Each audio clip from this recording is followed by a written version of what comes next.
سڵاو ڕێز خۆشەویستانم بەخێر بێن بۆ لایف ستریمێکی نوێمان ئەوڕۆ خۆشەویستانم ئازیزانم لەگەڵتان دەبم لە لایف ستریمێکی زۆر سەرنجڕاکێژ ئینشاءالله هاوڕێیانی خۆشەویستم ئێستا جەماعەتیش دێن کاکەمیر مامەزانە مامەحەمە ماماکامیش ئینشاءالله گەر پێی بکرێ بتوانین بێکەوە لایف ستریمەکە بەڕێوە بین بەخێر بێن هەرەمووتان کەمتر لە ئێستا دەست پێ دەکاتن لایف ستریمەکە دەبای دەستی پێکربا ئێستا دەست پێ دەکاتن بەخێر بێن سڵاو لە هەر هەمووتان زۆر زۆر خۆم بە خۆشحاڵ دەزانم هاوڕێیانی خۆشەویستم لەو لایف ستریمە لەگەڵتانم ئینشاڵڵا لایف ستریمێکی خۆش دەبی سەرنجڕاکێش دەبی و هیوادارم دوگمەی لایکم لە بۆ کاولکەنەوە شۆ یەڵا دەکەن چاوەڕێت دەکەن لەو دوگمەی لایکمان لۆ کاول ناکەن یەڵا بەخێر بێن ئۆ مامۆ بەخێر بێ ئەحواڵت تەندروستیت خزمەت دای مامە گیان ئەجا هاوڕێیان ئەو مامە میریش هات بەڵام کامێرایەکەی بکاتەوە ئەویش دەگوازینەوە لای خۆمان ئینشاءالله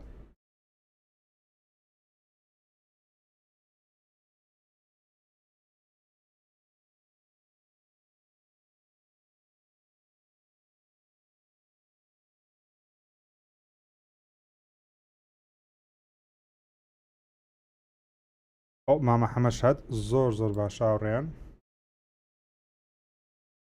ئەو جە بەخێرەی مامە گیان زۆر بەخێر بێ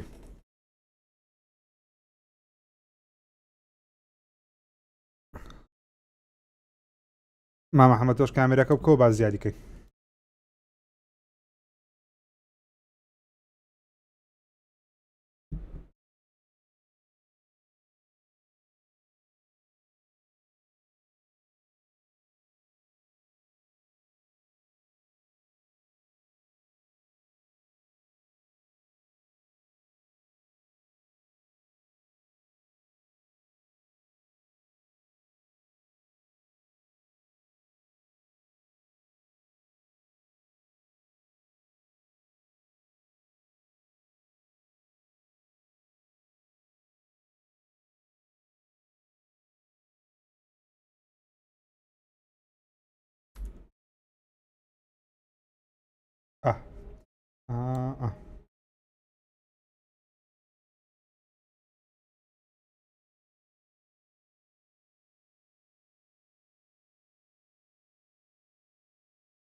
پریمیەمە؟ پریمیەرە بۆیە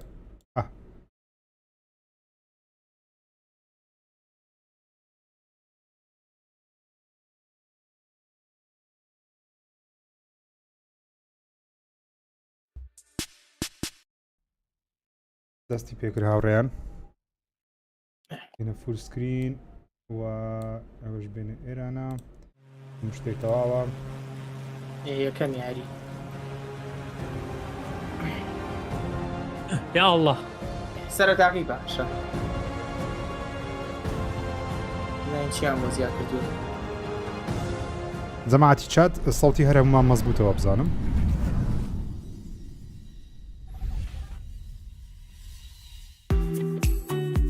Hello, everyone, and welcome to our Gamescom 2021 Xbox stream. We've got so many great game updates to share with you today. We're talking Age of Empires 4, Psychonauts 2, and my personal favorite, Microsoft Flight Simulator. Later on, we'll take an extended look at Forza Horizon 5. There's so much going into this, and Playground Games Horizon 5 هاوڕێیان ئەو جەماعەت ئەوە ئەوەی دەبینین ترایلەری گەیمپڵەی And we're getting دەبینین our first look at the cover car for the game, Paris. I got $5 on it being لە one of those کەناڵی collector's خۆیان لە series you یوتیوب piled up هەموو on the مانگێک shelf. ئیڤێنتێکی بچووکی بووەکەنەوانەیە یاری Yes, indeed. Our Xbox Plays team will also chat with devs and deep dive into current and upcoming games all week on twitch.tv/Xbox. Let's get started with Techland and their upcoming zombie parkour sequel, Dying Light 2 Stay Human. تیچلاند تێکلاند Hello, I am Timon Smektawa, Dying Light 2 lead game designer, and this is David Lubryka, animation director. Hi. We can't wait until December 7th to finally give you Dying Light 2 Stay Human, the game we have been working on really Dying hard Light for the 2 last few چێشتێکی years. زۆری هەوو لە We're بەرهێنانی. hoping the gameplay video you're about to watch will give you a foretaste of parkour Dawaniya and combat zaraz systems zobaczysz, jak waiting Elias for you in Kutumi. the game.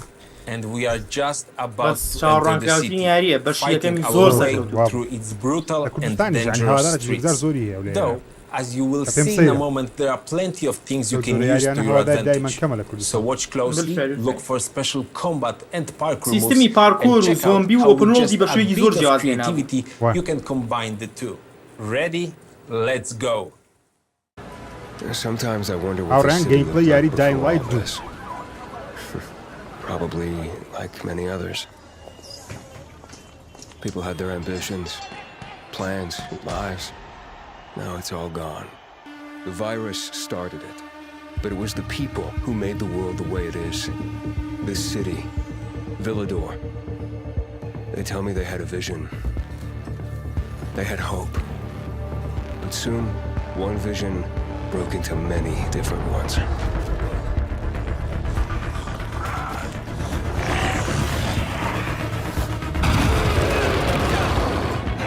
Instead of fighting together, people stood against each other.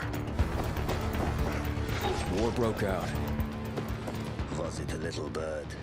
Met a broken leg? Hope died.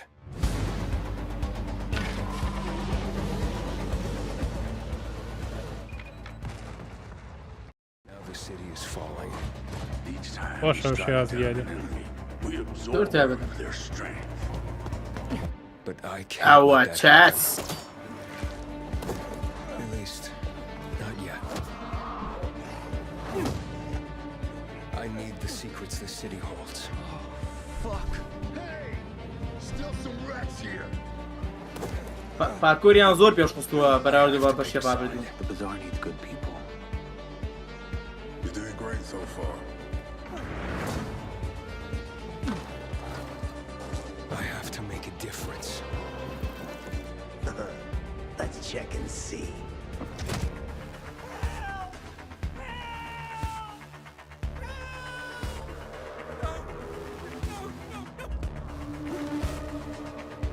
They say that great change is a series of small. جوانە بەڕاستی شەڕکردنی جوانە. ئافرم هەموو ئینچێکی ماپەکە توانی بەکاربێنی بۆ پارک. ئەوەشتش جوانە. زۆر بەغوەتە. پێم وابێ لە چاو بەشێکەم گرافیکیش ینی ڤیژوەڵیان زۆر بەرز کردەوە. شای مۆدل 3D کارکتەرەکان کە زۆر پێشکەوتوتر ینی چۆن دەڵێ ئەنیمەیشنیشی زیاترە. تاکید بۆنەوەی تازەش بێتەوە وای. بێگومان بەرزتریشە بێت. ئەوزان بەس بۆنەوەی تازەیە میرە یان بۆ هەموو. Is all hope. خوا جارێت تاکید نی بەسمەیە کە بۆنەوەی تازەبی کوالەتی تاکید Well, کاریان that was زیاتر an exciting تاکردووە. trip, wasn't it, بێگومان. Timon? Did you notice those Zakhira bandits in Sirchevka. medieval-like armor passing by skyscrapers, banks, and large billboards? That's what we call a modern Dark Ages. بۆنەوەی And it's a very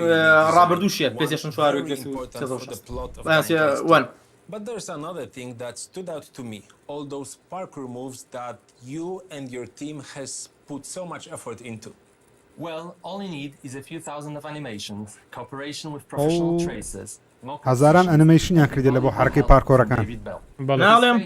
زۆر ئافرم. وەڵای ئافرم. No, yes, right. And we've got twice the number قەس بە of دووبارەی parkour moves ناکەی لە compared یاریەکە to قەت. the first game, and we are showing some of them in this trailer.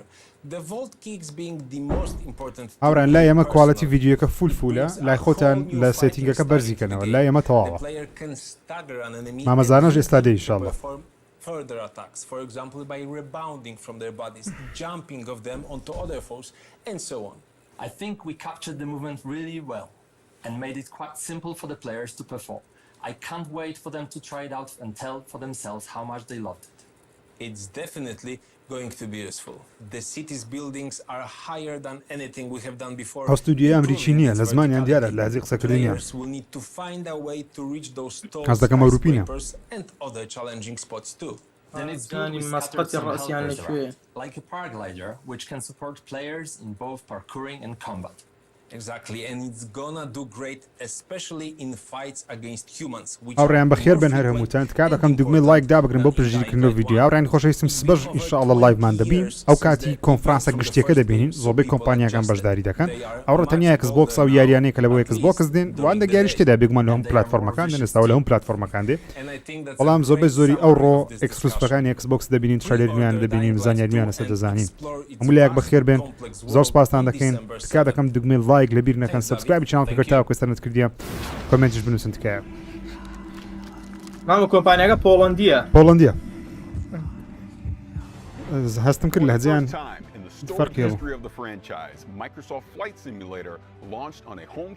ئەرێ وەڵڵا مایکرۆسۆفت فلایت سیمولێتۆر یەکێ لە یاریە هەر خۆشەکان بەڕاستی چەند ساڵ بوو چاوەڕێم کرد کە لەسەر Xbox کردن بەڕاستی تاموچێژنێوەگرت بەڕاستی یاریی نازدار بوو ئەنی خۆشە خۆش زۆر خۆشە یاریەکە تانی زۆرشتی ببینی جوێکی تایبەت هاتێ زۆر زۆر ئەو یاریە دادەنیشی تەنیا تەمشای جەوەکە دەکەی بیر دەکەیتەوە ئەگە معلومات لەسەر شوێنەکان بخوێنیەوە زیاتر تاموچێژی هەیە بەڕاستی یاریێکی خۆش بوو. It went great. As you said, the reaction to the Xbox console launch was really just amazing. Both from Xbox gamers and from the press, they've been so gracious with their feedback. I don't know if you know, but Flight Simulator is one of the highest rated games on Xbox this year. هیچ یاریێکی Xbox ئەوەندە ڕێتینگە باشەی نییە. ئەم لەلایەن ڕەخنەگریان هەم لەلایەن گەیمەران. یعنی بەجددی گرافیکەکەی تاکید بە یەکی شارەزای گەیمیش نەبێت بێت تەماشای و گرافیکای نازانێەوە یاریە لە زۆر لە دیمەنەکان. That is awesome. Congratulations on the launch, really. But باشە. All right. Top Gun. ئەکیدم Top Gun. بالضبط زاریم Top Gun.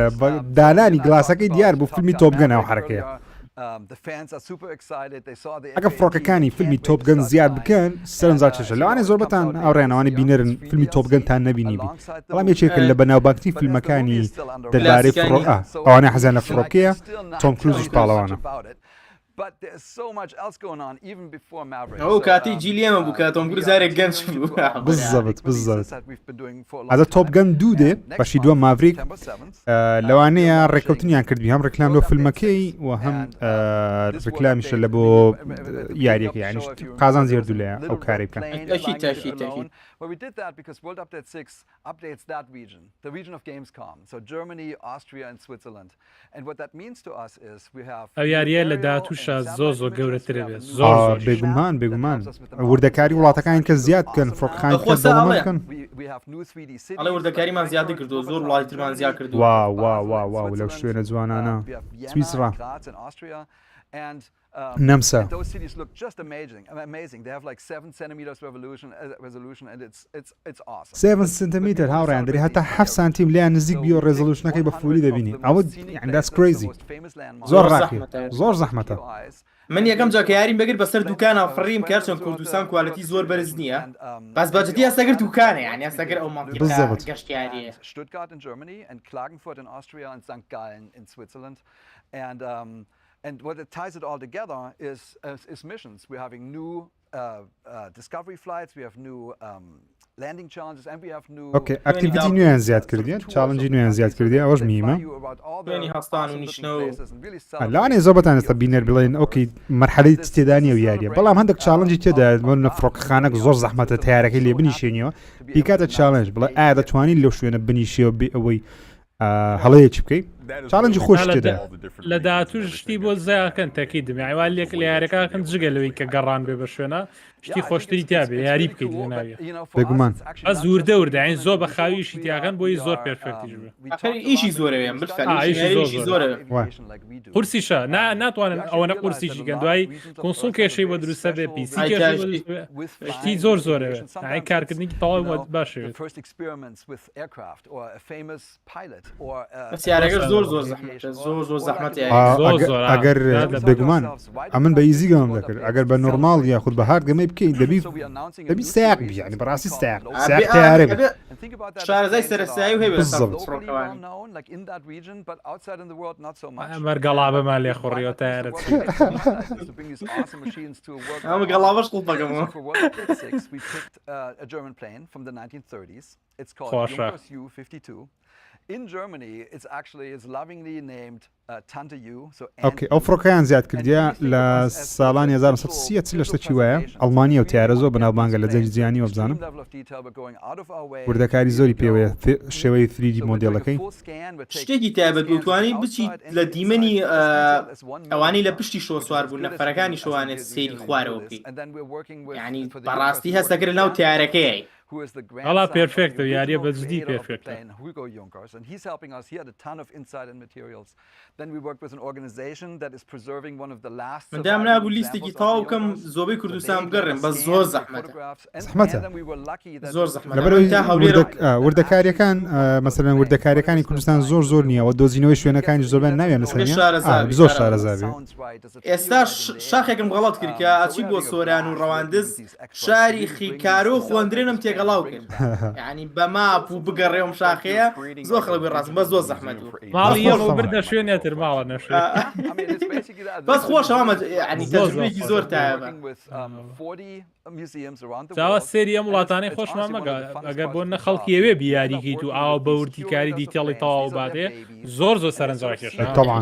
زیادە پێویست خەونە ئەمە خەونی یاریە با پێ بڵە ماتۆتە ئەمانە خەون بوون بۆ یاریە هەموو جیهانی تیابێ هەموو جیهان بگەڕێ یعنی هەموو جیهانی تایە یعنی ئەوە نیە بڵێ ئەمەیتیانی ئەوەیتیانی هەموویەتی ئەوانیا سێمیە چوارم گەورەترین نەخشەیە لە جیهان ینی جیهانی یاریەکان fascinating German company called Volocopter, and they're making an eVTOL air taxi for urban traffic.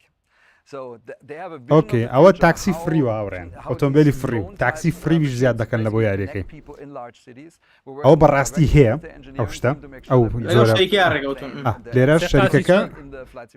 سێقاچی چۆن داناوە کابرا وانی پاڵخستوانی سەرخستە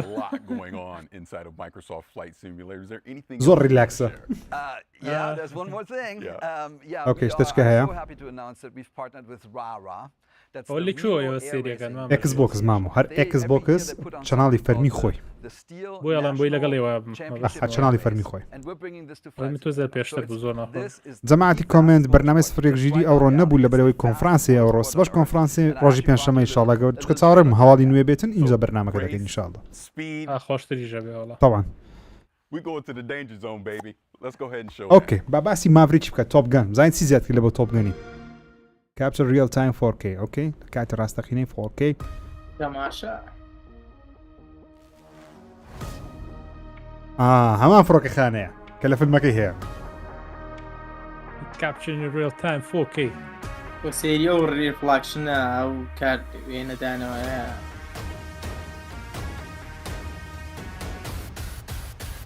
هەرەوە بوو تیزەر بوو جستی زەرزاری بەس ئەو فڕۆکانە لە ئەمریکای لە کاتی مەراسیم حرەکەیان پێ دەکەن کاتێک تازیەکە یان شتێکی نیشتیمانی هەیە ئەوی دوو کەڵفڕەیە ئەوی دوو کەڵفڕێت دەبزەبت You know I like going fast and you know I love being in the danger zone. When is this coming out? Man, these planes, they fly 500 miles, faster than 500 miles an hour, 50 to 250 feet above the ground. So you are definitely زۆر سەریع نەوانە لە پاییز یەو سابڵاو دەکرێتەوە ئەو ڕێنۆ ناوی ڕێنۆ ئێرڕیسە مامەزانە بەخێر بی ئۆ بامەزانە هات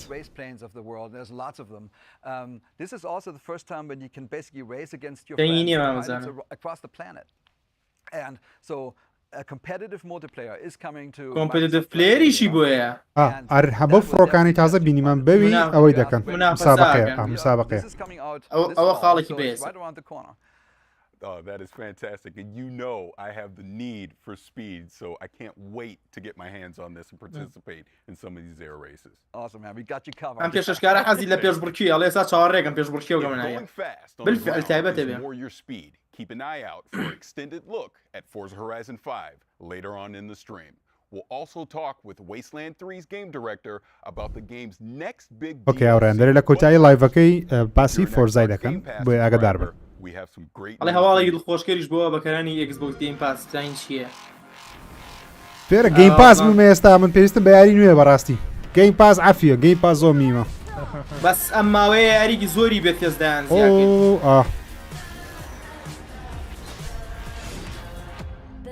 ئەمەیەک یاری ئەڵا لای کارە تا تێڕوویە یاریکی دەنجنی کارەبا بڕە لە بەشەرە گوڵۆپەکە بەربووە هەڵیگرەوە هەڵیگرەوە. ئەمە دوو یاری میدنایت فایت ئەمە سێ یاری ئەندی کە یاسە زیایکەن ئەوانە بزانم زۆربیان ئیندینە ئەوانە ئیندینە دیارە بۆ کلااود و پیسی و کۆنسڵیش سیا بێم یاریانە هەرسێکی بزڵت.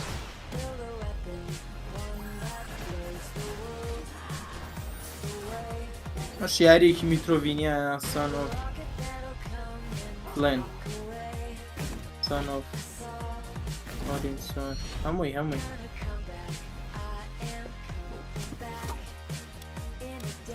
ئەمە جوانە جوور دیزاینەکەی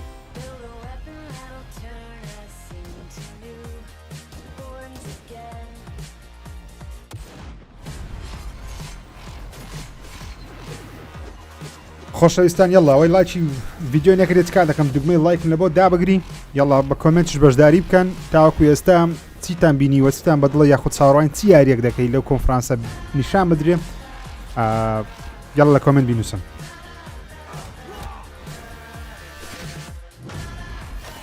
ئەو ڕێنەوانە یاری بچووکن یاری ئیندینە لەلایەن ستودیۆی بچووک دروستکرایە واتە لەلایەن ستودیۆیەکی گەورەی مایکرۆسۆفتی یانی سۆنیوانە دروست نەکرێنە لێ دەبی ئاگاداری کە تەماشای دەکەیت نەوەک برێ و یاریانی هیچ نییە ئەوانە گەیمەری تایبەت بەخۆیان هەیە زۆر جاریش تاکردنەوەیان خۆشە دیگاریە ستایلش تایبەت بەخۆیە. They added even more games to Game Pass. But let's talk about what's coming up. We're talking Age of Empires 4, the game's creative director. Okay, Age of Empires 4. Sea of Thieves. But now we've got a new roguelike retro shooter that, in grand retro fashion, sends you plundering through shifting dungeons to defeat a mysterious eldritch terror. Let's dive into the pit. یاریکی کلاسیکی شوتەرە یان لەو دیزانە دروستکراوە کوالیتی نزمە گرافیک.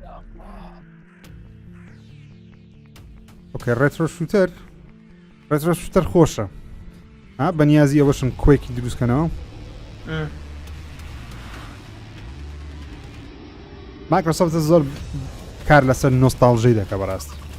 دەوێت نۆستالژەیەک لە بۆ خۆی لە بۆ گەیمەرانی خۆی دووبارە نوێ کاتەوە خەڵک داوای یاری کۆنەکانی لێ بکەن ڕیماستەریکەن ڕیمەیچیکەن بە شینێرۆ دروستکەن. ئەم گەیم پلێ ئەم یاریە چێژبەخش دیارە خێرایە و بە دوو دەستی شتە نێرێەوە وانە جەماوەریان زۆرە تقریبان وەکو دوومیە بەڵام بە شێوەیەکی سحراوی بزە ماجیکی بەڕۆخۆتی شەیتان ئەو شەیتانی بێڵە ئۆکتۆبەری 19 ئۆکتۆبەر باش زانیاری Sea of Thieves و هینیش Age of Empires. Well, I am here with creative director of World's Edge, Adam Eisgren. And Adam, I'm so excited to talk H4, of course, because you've brought something a little different and very special today. Yeah, I have. So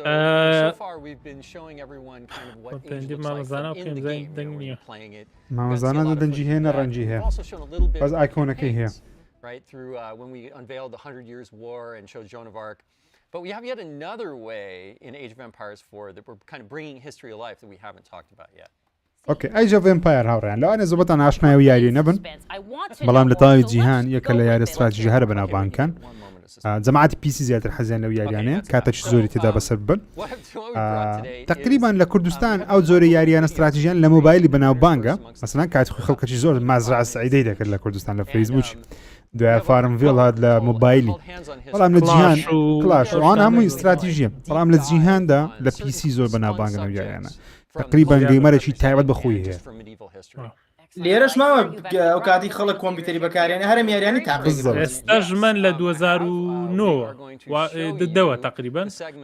وار کۆماندەرەکەم ئێستا شەیگەم حالی حاضر لەوی کاتۆ هەر یەک یاری Excellent. Well, this I gotta see. Let's. تەماشای شیارەکە بکەین. اوکی گیم پلی دەبین وەبزانم ڕاستیەوە ئەو ڤیدیۆ حەقیقیە was the king of all siege engines, a catapult capable of smashing down castle walls from great distances. ئەوە باسی چەکە چی دەکە لە بۆ یاریەکەی زیادکرایە At وێپنەک Warwick Castle in England, ئەمە وەکو مەنجەنی they خۆیە. built a replica, one of the largest in the world. ئۆکەی تێگەیشتم ئەوە تقریبان ئەو چەکانە کات خۆی هەبووە لە مێژوو هەبووە ماڵە لە سەدەی حەڤا بۆ لە سین. زەڵت ئەو چەکانیانە ناو یاریەکەی دروست کردەوە تاکو تامێکی واقعی بدە Simple design, but so effective. It has several key features. A pivoted arm with a weight at one end. ئەوە لە فیلمی لۆرد ئۆف دە ڕینگز ئەو نوعە چەکانە زۆر دەبینین چکە مێدیڤڵە The 6-ton weight is raised using tread wheels. So this is one of the wheels, one of two that's attached to an axle, which would lift the counterweight, weighing 6 tons. It's based on muscle power alone. What's essential about launching a projectile as far as possible is making sure that this end of the arm is moving as fast as possible. So once that weight drops, لە ڕووی فیزیایەوە باسێکە کە ئەو هێزە چتە کۆتایەکەی و بۆی زۆرترین شوێن ببڕێت تا ئاگاتەوە شوێن. The pivot close to the counterweight, and by launching the projectile from a sling. حەبلەکەش این پڕۆینەکەی When تێگەن وای بەڵێ released, the sling whips round, vastly increasing the launch. باسێکەکە چ چەندێک بەم تەکتیکە بەکاری بێن خێراترە ڕوات ئەو تۆپەی کە فڕێن. Trebuchets were carefully aimed, like modern هەڕی guns. با و باپیرانمان بۆغن بە یاری چی بکەین in order to weaken the castle walls or even breach them, you had to make sure that the Gosh, projectiles hit the same spot every single time. هەنەجا بە تایبەتی سێری ئەو جۆرە فیلم و یاریان ناکەم بۆی بزانم و ئەو ژیانی ئەو سەردەمە چۆن بووە هی چەند وڵاتە. زەحمەت بووە بزانێت ینی ئەو کاتی لە بۆ دروستکردنی چەکەکی وا چەندیان پێچوە تەشید زۆر زەحمەتە دروستکردنیەوە چەکانە بەڕاست Projectile into the sling. This one must weigh about ئەڵێن لەوانە 25 کیلۆیە. Some projectiles can get up to 150 kilograms. ئەو دەری هەندێک لەو تۆپانە تا 150 کیلۆی کێشیان هەبووە خەدوو زەلامە بێڵێ هەرە بەخۆ Burning tar, beehives, even dead bodies. Anything to cause maximum distress to the enemy. ئەوە یا بەکوێ براڕۆ Did you hear that? دەشتەیە دەشتە سەیا بەسەر یاسکێ The گاشی counterweight خۆن trebuchet's lethal دیومە لێی combination تو of power and accuracy that made it the ultimate medieval siege weapon. 28 ئۆکتۆبەر لەسا توانی پریۆردەریکەی ئەمە تەنها باسی چەکێکی ناو یارەیە کە توانی بەکاری بێنی. You know I'm gonna say trebuchet. Don't care because that is awesome and remarkably unique, something you don't see in games very often. Yeah, so you know, one of the things when we were looking at what we were going to do with Age of Empires 4, ئاگرە ژۆنجار یاری there's خۆشی a phrase چوای I'm really پیشان fond نێوە of, هەر which is, ئەبدێت history is توشتی only as یاریەکانە interesting as the people who taught it to you. And you could say that about any subject really, right? But I think the great thing is when you have someone that's so enthusiastic and passionate about history, it really comes across. And we wanted to be that kind of ئەوێ شتێکی مێژووی لە یاریەکەیان نیشان بن وی حەزی لە شتی مێژووی لە یاریەکە بیدۆزێتەوانێ. مامەشیر فەیسکامەکان مامەزانە یەک دوو جار هاتو ڕۆی یاسەکەم لە تێکس گوتم بە شێوەیەک دای بنم تێک نەستەوە. And so for these, we really wanted to do that same thing. So ourselves and Relic partnered with this amazing group in the UK called Lion TV, and they've done production on an amazing amount. لەگەڵ شوێنەگە ڕێگەوتون کاری دیکۆمنتاری کۆنی کردووە بۆی بتوان هاوکاریان بن بە دروستکردنی They travel to all of these locations شوێنە کۆنەکان و کەلەپوریەکانی ئەو سەردەمانە. and get all of this great footage on how things really worked and how things were made. یعنی بزانە دروستکردنی یاریکیش چەندێک زەحمەتی دروستە بێ کە تۆ جوێیەکی ڕاستەقینەی و سەردەمە و پیشان بە. ماماکان بەخێر بێ بەخێر بێ ئەڵێن گادەڤوار دێ بۆ ئەکسبۆکس و مایکرۆفۆن سۆنی کڕوێت بڵێ بە موبایل نایە؟ وەرە مامە ئاگام دەوەرە خۆشە ماماکەمی لە یاریش وەکو سایبەرپانچی بۆ هەبێ دێ بەڵام سایبەرپانک نەبی نایە بەس یاری پیسیەوێ ئەو مامەزانە ئەوجە بەخێری مامەزان ئەو مامەزانە مۆبایلی هاتیە مامەزانە مشکلەی کۆمپیوتەرەیە بەخێر بێ بەخێر بێ بەخێر بێ بەخێر مۆبایلی شەر خۆزی مامەزانەوە نییە سپاسیان دەکەم ئەس دەکەم فلتەری سناپچاتی بەکارینێ ناوەڵا شتیوانی ئەوە وێبکامەکەم کامێرەم بەکارێنا ئەو جارە پۆزم لێدا گوتم ئێستا کوالەتی وایە وایە چەندی کردم دەنگم مایکەکەم لەویر چۆ مایکی خۆم ئۆفیسم لە ماڵەوە نیم مایکی ئەوەکەم ئیشی نەکرێت سێ دەکەم پێشە نابێت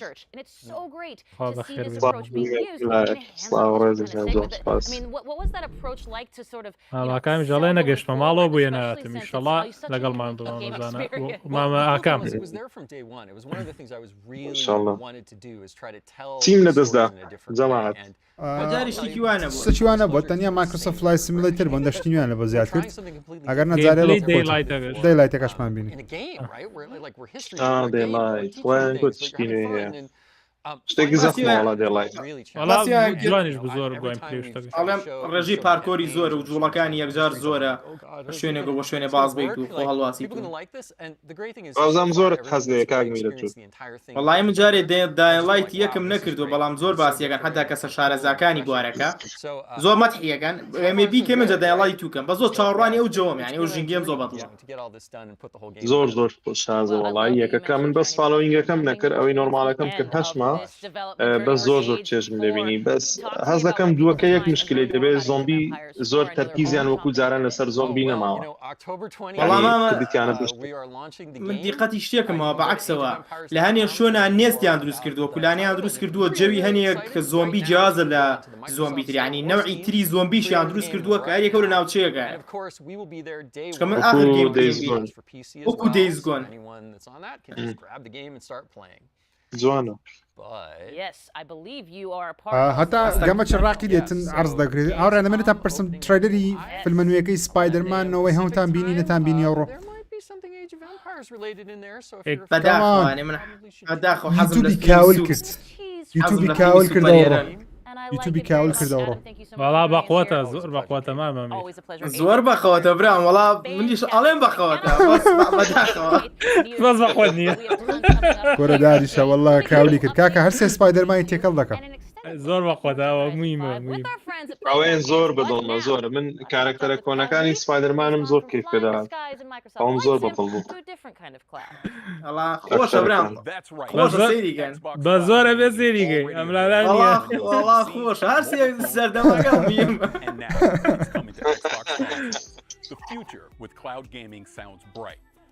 باسی ئەوەی دەکەن ناوڕێن ئێستا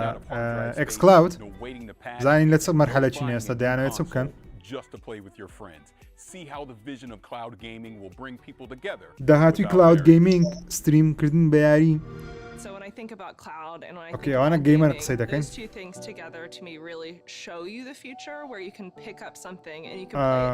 كلاود جيمنج براسي شتي باشا اك باك نو باك مرز باشا قد ديلي كم كان اسك براسي اكس كلاود ديلي هي است خلق امنم كردي بلام كساني كردي عندنا ديلي كيا كاتا كدغمك دادغري او ذا كاركتر كشتشي دكم صوزه شبيدتي اواش برك مشكله لقل 5G لقل 5G لازم يبقى پێویستی بە خێراییەکی زۆرە. It's super exciting that for our Game Pass Ultimate members, they will get to experience Xbox Cloud Gaming on whatever console they have. Cloud gaming is really about looking at how بس ئەوە یەک ئیسفادەی گەورەی هەیە هاوڕێیان ئەگەر تو Xbox One هەبی بەس Game Pass Ultimate هەبی لە ڕێگەی کلاود گەیمینگەوە دەتوانی یاریەکانی Xbox Series X تاقیەوە لەسەر Xbox One بەس ئینتەرنێتێکی باشت دەوێت نەوەی داهاتووشە کۆنسۆلی نوێشت کرد بالضبط پێویستی بەس باوەیە کلاودەوەی جوانە ها لە بۆ خراپترین مۆبایلیش دەبێت پێویستی بەس بە شاشەیە هاردوێر بەکار نایانێ ئەوەی زۆر پێویستە بە دیڤایسێکە دیڤایسەکە وێنەکە بکێزێتەوە هەرەوەیە هەر گواستنەوەیە بەس جیهان وای لێ لەو باوەڕیان و جیهان وای لێ بە پارێکی کەم خزمەت گوزاریە لەسەر هەر ئامێرێک دەستێک بەستی بە ئایپادەکەتەوە بە ئەوە گەربێ بۆ ئایفۆن مەبەستم یا بە کۆمپیوتەرەکەتەوە لاپتۆپەکەتەوە کە بە $200 کڕیتە ئێستا هەیە شتێکە نابە ئێستا لە ئایفۆن بەردەستە لە بەڵام مشوتم پێویستی بە ئینتەرنێتی 5G خێرا هەیە و مایکرۆسۆفت بە Xbox One S یاریەکان ستریم دەکەن وعدیدای هەمووی کاتە سیریز X ئەگە بە سیریز X بێگومان کواڵەتی یاریەکان بەرز دەبتەوە لۆت تایم کەم دەبتەوە ئێستام پلەیستێشن ناوی بەکاردێنم یاری گادۆڤارم بەو کرد پێم وابوو خۆش بوو بەڵام لۆت تایمی هەیە لەبەرەوەی بە پلەیستێشن 3 یاریەکەیان ستریم دەکرد ئەگەر بێت مەسەرەن هەموو هاردوێر دەکەن نوێ بکرێتەوە بگومان لۆت تایم کەمتر دەبتەوە بەڵام وەکو ئەوەی یاریەکەم ینی دیڵەیەکی زۆرم نەدیت بەڕێک دیڵەی هەیە وەکو بگومان وەکویت کە نابی بەڵام باش زۆرم بەدڵ بوو شتێکی تری شێ ئەمە سەرەتایەم تەکنۆلۆژیە زۆر سەرەتایە هەمووی وایە دێ ئەوە یەک و دوو تێدا نییە هەموو وایە دێت ئێستا ئەو ماوەیە کە گەیم پازەوە بەهێز بوو لە بازار سەیری کە هەموو دەڵێن یاری بە دیسک فرۆشی زۆر کەم بووە زۆر کەم بووە ینی هەموو قسەی دەکەن ئەوە ینی چی ینی تەواو خەڵک بەرەوە ئاراستە دەوە زیان بەرەوە ئەوە دەڵێ بەخۆی مەمەزانە دەڕۆ بەڵام پێم وانە کۆنسۆل جارێم بڕوە ئەوە داهاتوەکی بڕ دوورە بڕێک وەختی دەوێت پێم وایە وەختی زۆر پێدەستی ئێستا سوودی ئەو کۆنسۆڵە ها بزانە وەکو باسی کرد وا دەکەن کە ئەگەر کلاودژوی سوود لە کۆنسۆلەکە بەڵام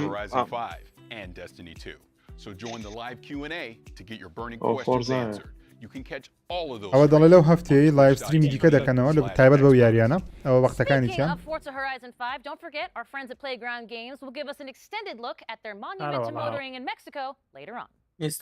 ئێستانە ئەوە بان قەس دەوامان دەکەتە بمینینەوە سەری یاریەکانیت کە بکەین ئەگەر هێڵ بڵێدی نەبینین پێم وانە پێم وایە مایکرۆسۆفت ئەو کۆنفرانسی نەکرد بە باشتر بوو ئەگە هێڵ بڵێدی نەبینین لەبەرەوەی دەبی هێڵ بینینی هێڵ بڵێد زۆر خۆشە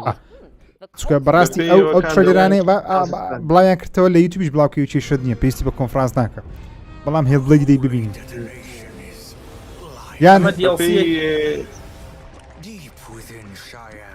یان ئەوەی ببینین هەیڵۆ چکە بەڕاستی هێشتا خەڵک چاوەڕێی تریلەرێکی زۆر جوانیان گەیپلەیش زۆر جوانی چیرۆکەکەی هێڵۆی دەکەم یاری وە ئیسلاندا چەسیکی تازەیە یاری ماماکامە کام ماماکام لەکوێ ئەو یاری تۆیە ئەزی لەو یاریانەیە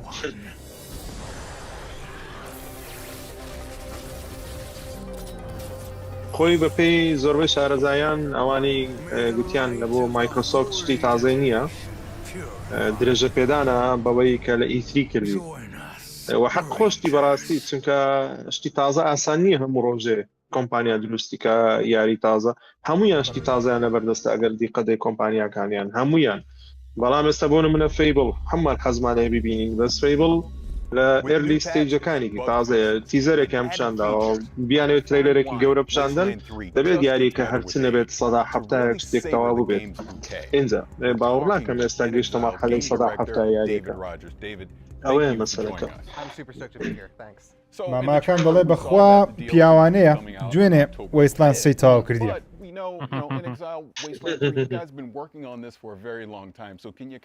ئەوە DLC Cult of Holy Destination مەبەستی من لەوەی مایکرۆسۆفتی ئەوەیە سۆنی ئێستا بە پلانەجی دیکە دەڕێ ئێستا هەمومان داوای کۆنفرانسی سۆنی دەکەن بەڕاستی ئەمە ڕۆژ بە ڕۆژ دەژمێرم کەینێ کۆنفرانسی سۆنی دەبینێن سۆنی بە ڕێک جیاواز دەڕۆم مایکرۆسۆفت ڕێژ جیاواز دەڕۆ مایکرۆسۆفت دەیەوێت زۆرترین عرض بکات تاوەکو ناونیشانی براندەکەی بە زیندویەتی ببینێتەوە تاوەکو زۆرترین کەس باسی بکە بەڵام سۆنی پێچەوانە سۆنی دەڵێ هەر کاتەکە من ترێلەر مامادە بوو نیشان دەدەم هەر کاتێک شتێک مامادە بوو نیشان دەدەم لە تەواوی ساڵەکەی ترێلەر دەڕواستی تۆ پلیسی تۆ دەڕوە کۆنفرانسی گەورە زۆر زەحمەت ئەنجامدا ئیلا ئەگەر لە کۆتایی ئەو ساڵ پلیستیشن ئەکسپریەنس ئەنجامدا گەنا زەحمەتە بەڵام بەستەکەی منەوەیە مایکرۆسۆفت ئەگەر ئەتو یاریەکی تەواو نوێ نییە عەرزی بکەی گەیمپلەیەکی زۆر زەخمن نییە عەرزی بکەی تەنیا بە ترێلەران نیکی باشترە چکە تۆ زەک هیوایەکانی خەڵکی دادەبەزێنی لە چاو ئاستی کۆنفرانسەکانی خۆت کەم دەکەوە ئیتریەکەی تۆپ بوو ڕاستی یەک بوو لە جوانترین کۆنفرانسەکان تا وەسترەژیان دیتم پرزانیاری بوو بەڵام ئەو جۆرە کۆنفرانسانە دەبی یاری گەورەی تێدا بێ گەر تێدا نییە بەشداری مەکە یان تەنیا بریکاکە لە بدایەوە بڵێ ئەمە سێ یاریمان هەیە و سێ یاری عەرض دەکەین پێتر هەیە مامە ئێمە لەوانەیە چاوێکی تر سەیریکەین دیقەت بە بۆ ئەم وێستلاندە کابراایکەن هێناوە بە تایبەتی باسی دیڵسیەکەکە ئەمە لەوانە ڕێگەوتێکی بازرگانی خۆیان بێت بالضبط یعنی ئەوان لە ئێستاە لەم کۆنفرانسانە تەرکیزەکە لەسەر هەنێ یاری کە هەنێک کۆمپانیا لە ڕێگەی مایکرۆسۆفت زیاتر بە خەڵکی بناسێنێ زیاتر با بڵێن تەرویجی بۆ بکە بالضبط مەبەستەکەی منەوەی ئێستا سۆنی کاتە کە ستیت ئۆف پلی ئاشرا دەکە ئەگەر تەماشا بکەیت لە بلۆگ پۆستەکەی خۆی لە خوارەوە دەنووسین چاوەڕوانی یاری گەورە مەکە چاوەڕوانی عەرزی نوێ مەکەن چاوەڕوانی گادۆڤاری مەکەن چاوەڕێ بکەن ئەوەی عەرز دەکەین گەیمەر یەکسەر ئەکسپێکتێشنی خۆی ڕدەگری لە یەک حەدی تەواو دەزانی ئەوەندە یاری هەیە عەرز دەکەوتەوە مەبەستمەوەیە کۆنفرانسی گەورە کە کرد دەبی سوپرایز تێداوی ئەگەر نەک گەیمەر دوای بە نێگەتیڤی باز دەکات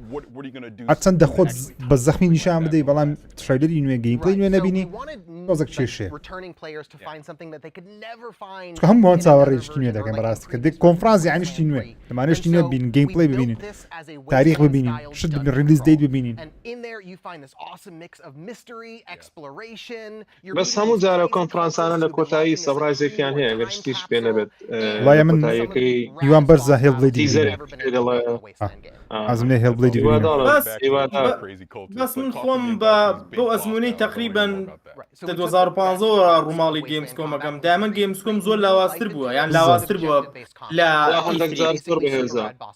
ئیتری لاوازترە بەس هەندێک جار یاری زۆر بەهێزی دەدات خۆزانین چۆنە کەس سوتفەیە سوتفە جارێ سوتفە دەکا کۆمپانیایە یاریەکەی حازرە لەو کاتە لەو مانگە حازرە نوێ بڵاویەکەنەوە جارەوە سوتفە وا ناکات شتەکە هەیە ئێستا یاری کۆمپانیا یابانیەکانیش من هەز دەکەم سۆنیش دەبۆ تۆکیۆ گەیم شەو خۆی حازر کردووە هەز دەکەم سۆنی زیاتر لەوێش بەشداری دەکات فاروپێلاریش کە لەوانی کە بەشداری دەکرد لەوێ دەیکا بەس بە لاوازی دەیکە ینی ناچی گادۆڤار لێ عەرزکە تەنیا وجودی خۆی دەنوێنێ خەڵک زیاتر چاوی لە ئیسریە نەک لە گەیمز کۆم خۆی گەیمز کۆمیش دەوەتەی هەردووکیان ئیتریش دەوەتی فیزیکەلی نەماوە خەڵک بچێتەوێ ئەو کۆنفرانسە گەورەیە ئەوە بیرم دێت خەڵک لەمە ئەوروپای دەچوێ دەچوو ئەڵمانیا لە بۆ گەیمز کۆمی یعنی ئەوی کە لەوێ نزیک بە تایبەتی ئێستا لەوەتەی وای لیاوەتی بیتە ئۆنلاین نازانم هەر کۆمپانیەکانی زۆری بەشداری ناکەنەوە بەڕاستی تامی نەماوە ئەو تامی خۆی نەماوە لەوەتی بیتە ئۆنلاین هیچیان نەک هەر گەیمز کۆم ئیتری ژەوها نەماوە ئەخر ئیتری بە حکمی ئەوەی کە سۆنیتیانەما تۆزێ لاوازی کردەوە زۆر لاواز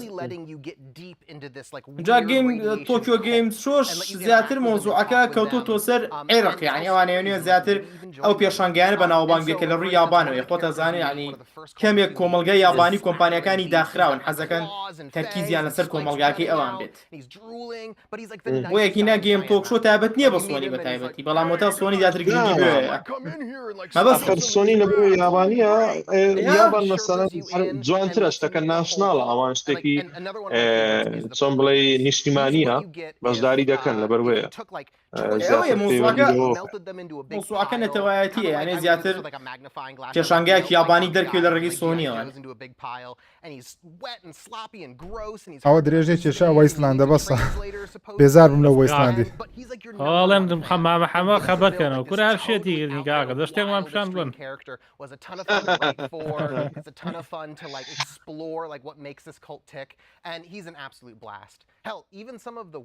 یاری زۆر خۆشە وردی لێ بڕوانی بەڵام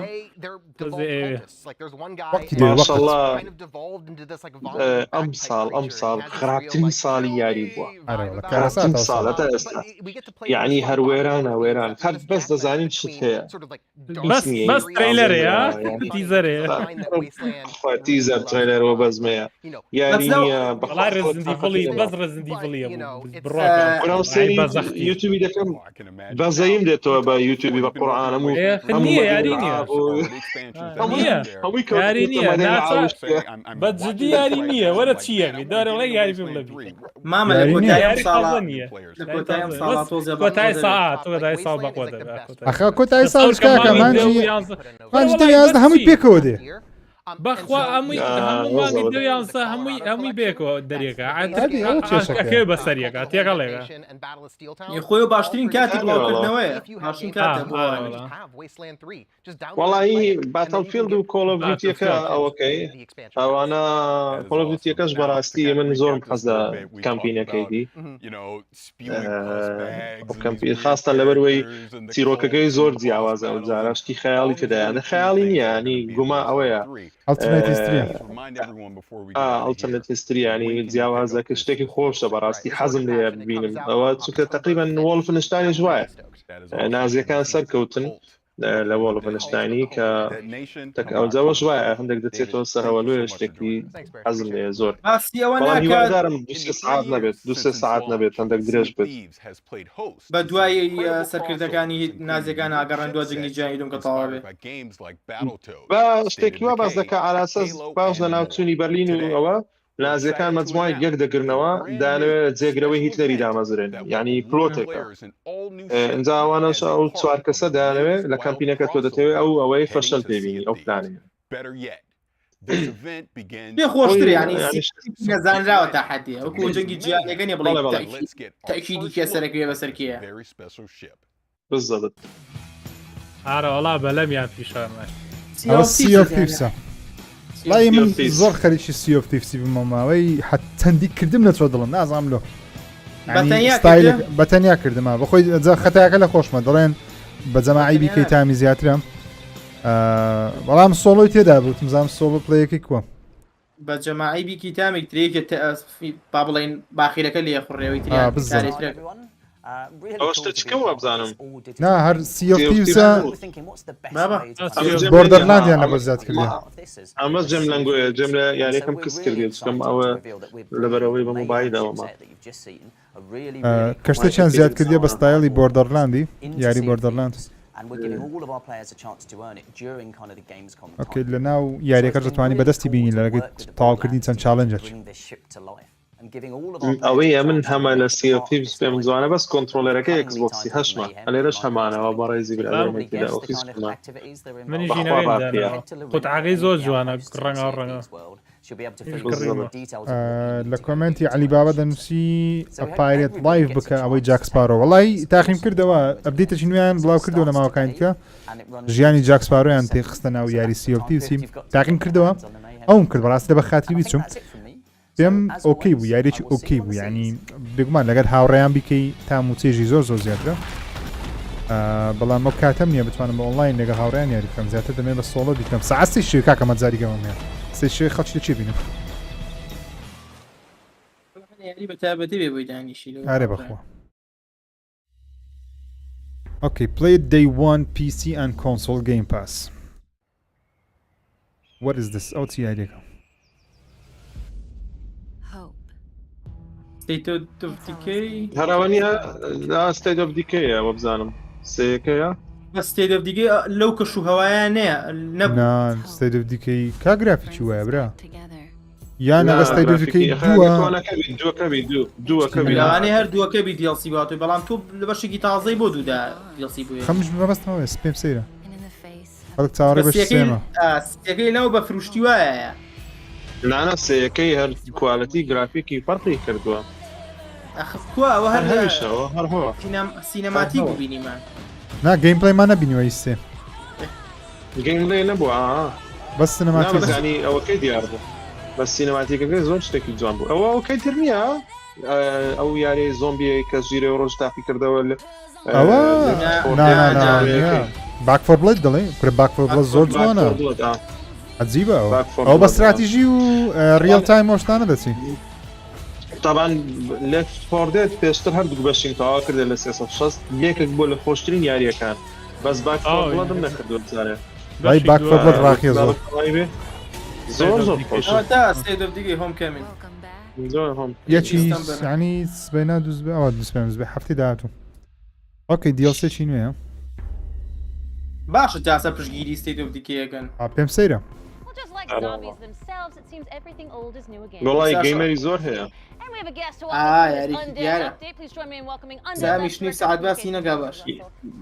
بەشی یەکەمی کە دەرهات بەحسال یارێکی ئیندی بوو یارێکی ئیندی بوو کۆمپانیەکە جوانە بوو بە سەرکەوتنێکی باشی بەدەستێنا ئینجا دۆمیان دروست کردەوە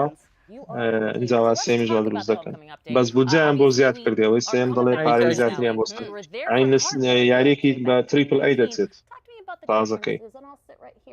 ئەوتریان یارێکی بچوو بوو یەک و دوو بە تایبەتی یەکەکەی the story mode within the game, but it's a very linear, narrative-driven experience. You know, players couldn't move their communities there. So that's all changed with the Trumbull Valley map. It is من یاری State of Decay نەکردیە بەڵام ئەو ریڤیانی لەسەر بخێندیتەوە بەشی دووەم دەرچوونی یاریەکەی خراپ بوو کێشەی تەکنیکی زۆر بوو بەڵام مایکرۆسۆفت زۆر بە جوانی پشتگیریان لە یاریەکەی کە دیارەکەیان چاکردو لە بۆ گەیمەران تقریبا وەکو سایبەرپانچی نەبوو سایبەرپانک زۆر وێرانتر بوو کە بڵاو بووە بەڵام State of Decay گڵیکی یەکجار زۆری هەبوو بدەیە داگادار بووم کاتێکە بڵاو بووە بەڵام ستایلی یاریەکە وەکو ستایلی من نییە ینی لە نیشی من نییە حەزم لە زۆر یاریانە نییە تاقیم نەکردو تا ئێستا لەوانەیە بەشی دووەم تاقیەکەم لەسەر گەیم پاسی بەردەستە بەڵام لە کۆمنت دەمێ بنووسن ئەو کەسانەی کە یاری State of Decayیان کردیە تشتە چێ یاریتان زۆر حەز دەیە ستیت ئۆف دیکە یاریەکە بێت تەحمل هەبێ لەگەڵی ئەو کۆمەلگایی کە تایە ئەژی ئەبێت پەری پێبەی خەڵکەکان پەرە پێبەی تۆ تۆزە بچیتە دەرەوانی شتوەکەی تۆ بێنیتەوە یعنی یاریەکە بەتەنیاش خۆش نیە وەکە لە خاڵە بێزەکانی یاریەکەی لەو کەسانی تر یاریکی دوو کۆمەلگایەکی جوان بۆ خۆتان دروستکەن ئەو بێ ڕۆژانە بچنەوە ناو یاریەکە ئەو دروستکات و بە دوای ئەوەیە بڕۆ خۆی کەشوهەوا فەرقەکانی یاریەیە کەشوهەوەیەکی زۆر جیاوازی هەیە کە لە یاریکی تران نایبینیت عليك السلام راما كردوش زور بخير بي كردوش بخير بي براغب زربتان بيز عاز بينا بو آلاي لازم سنجيو هافتيه أران جي مدن أشتانا هو كوري علي عاصمان رنگا هذا عاصمان رنگا مش حزمان لبالك زيرنيا بالك زيرنا عاصمانية معناه كتير ما كان شكل عاصمان كان لخوتان تشتان بيان ده بس جدي بالك زيرنيا جوانا بس زوانا يعني جوانا بوتي بقول تاوي لا ئەو کچە شپرتی دەڵێ سایبەرپانک زۆر عینە کاراکتەری سایبەرپانکی هات تێرە ئەو ستایلی قژە زۆر کۆنە بەشتر هەیە تازایان کردێتەوە وایە لە هەشتاکان مۆدێل بوو بەخوا بەخوات بوو سایبەرپانک خۆیە بەس ئاوای لێ وڵا هێشتا نەکردو هەر با هەڵم گرتووە نەیکەی مامەزانە مەیکە جارەتا ئەپدەیتی لە بۆ PlayStation 5 و Xbox Series کامل بێ ئەپدەیتیشی بووە جارە وابزان هەفتەیەکە بێت و بەس هەر باش نییە نامایتی زارە دەسەر پلی چاروانە کاونەوە تازەکە باشترە بەزەنە کۆنەکە زۆر خراپ ئەستا کۆمپیوتەر بگی ڤێرشنەکەی Xbox Series باشترە لە 5 ئەوەی زۆر جیاوازیشتی هەیە ینی یەک لەوانە لە NPC-یەکان ئەو ژمارە NPC-یەکانی ناو ئەوەی Xbox زیاترە لەوەی PlayStation یعنی لە ناو یاریەکە لە هەندێک شوێن هەیە جیاوازی پێی کردێت تەسەوڕ ناکەیت ئەمان کات هەمان شت کۆڵانەکە شوێنەکە لە Xboxی 5-6 نەفەر 10 نەفەری لەیە لە PlayStation 2 نەفەر 3 نەفەر ئەوەم بینی ئەو ڤیددیۆیان بینی جایتیان کردیم PlayStation زیاتر گرنگی بە فریم ڕیتدایە Xbox Series گرنگی بە کواڵ ئەوەدایە بە نەنا بە ئەوە پێ دەڵێن زۆری شت لە ناو یاریەکەی ینی چۆن دەڵێت GPU PlayStation لۆ وای کردیە Xbox وای کردیە Xbox علاقەی لەگەڵ سایبەرپانکی خۆشترە لەگەڵ جەماعەت CD Projekt Red سۆنی زۆر لە CD Projekt تووڕەیە ئەجە لێە سۆنی هەرچ ئەپدێتێکی دەنێری سۆنی یەکسە قبولی ناکە تاخیری دەکە ئەوجە قبول دەکە وەکو ئەوەیە وەکو چۆن دەڵێت سزایەکە لەسەر CD Projekt Red کاتخۆی کە یاریەکان هەسە پلەی بڵاو کردەوە بەڵام پێیان نەگوتن یاریەکەم بۆ شێوازی خراپە گەیمەر لە سۆنی تووڕە بوون قسەیان بە سۆنی دەگوت کە پارە وەرناک پارەکان نانێتەوە ئاو شتانە هەیە بەس چا دەبی لە ئەپدێتی نوێ بڕیار ئەوزان لە ئەگە دوای نەخەن لە مانجی 11 لە بۆ پلی 5 و Xbox Series دێتم حەز دەکەم زۆر تاقیەکەم لەسەر Series X من یاریەکان لەسەر PlayStation هەیە بەڵام لە Series نییە لاڕەشە بێتە گەیم پاسی ناڵ شتێکم خوێندە دەڵێن لەوانە بێت گەیم پاسی هاوڕێن فەیسکام نمای بەستە دێتەوە ئینشاڵڵە والله منیش بە ئەکسبۆکسی هەمە و هەشتا نەمکردو چاوەڕە دەکەم ئەوە چ دەڵێ بایۆ میوتەنتە یەکی ئاکشن ئاڕپیجیە 2022 بڵاوە کرێتەوانێ ئەمدوانە هاوڕێم یاری بایۆمیتم تەواو کرد هەفتەی ڕابردوو تەواو کرد بەنیازم ڕیڤیشی لە بکەم یاریەکە زۆر خەڵک بەڵی نەبوو بەڵام تقریبا ئەم بەڵم بوو ینی دایالۆگ شتەکانی خراپ نییە بەس جەوەکەی زۆر خۆشە کۆنتترۆل زۆر شتی دەکەێت یاریەکەم زۆر یاریکی زۆر دووبارێ شتەکان زۆر دووبارە هەموو ڕپێتەوە هەموو دووبارێ ئەرکەکان هەموو دووبارە ئەرکەکان هەموو دووبارە نە شتێکی نوێ ینی شتێکی نوێە بەس یەک شتم پێ خۆشە زۆر قەبارەت بچووکە لەو دنیای گەورەی دەڕۆی زۆر بە جوانی ئەو شتیان دروست کردێت و قەبارەت بچووکە لە چاو دارەچی لە چاو کەسەچی لە چاو شاخەچی لە چیایەکی ئەنە شتانیان بە جوانی نەوە دنیاەکە زۆر جوانە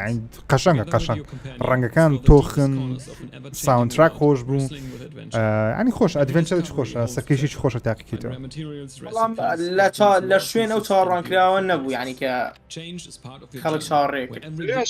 کۆمپانیەکە نوێنە تازەن ئەکید بە شتێکی جوانیان کردێ لەسەر لە چاو ئاستی خۆیان ینی کۆمپانیایەکتر هەیە مەسە هەمان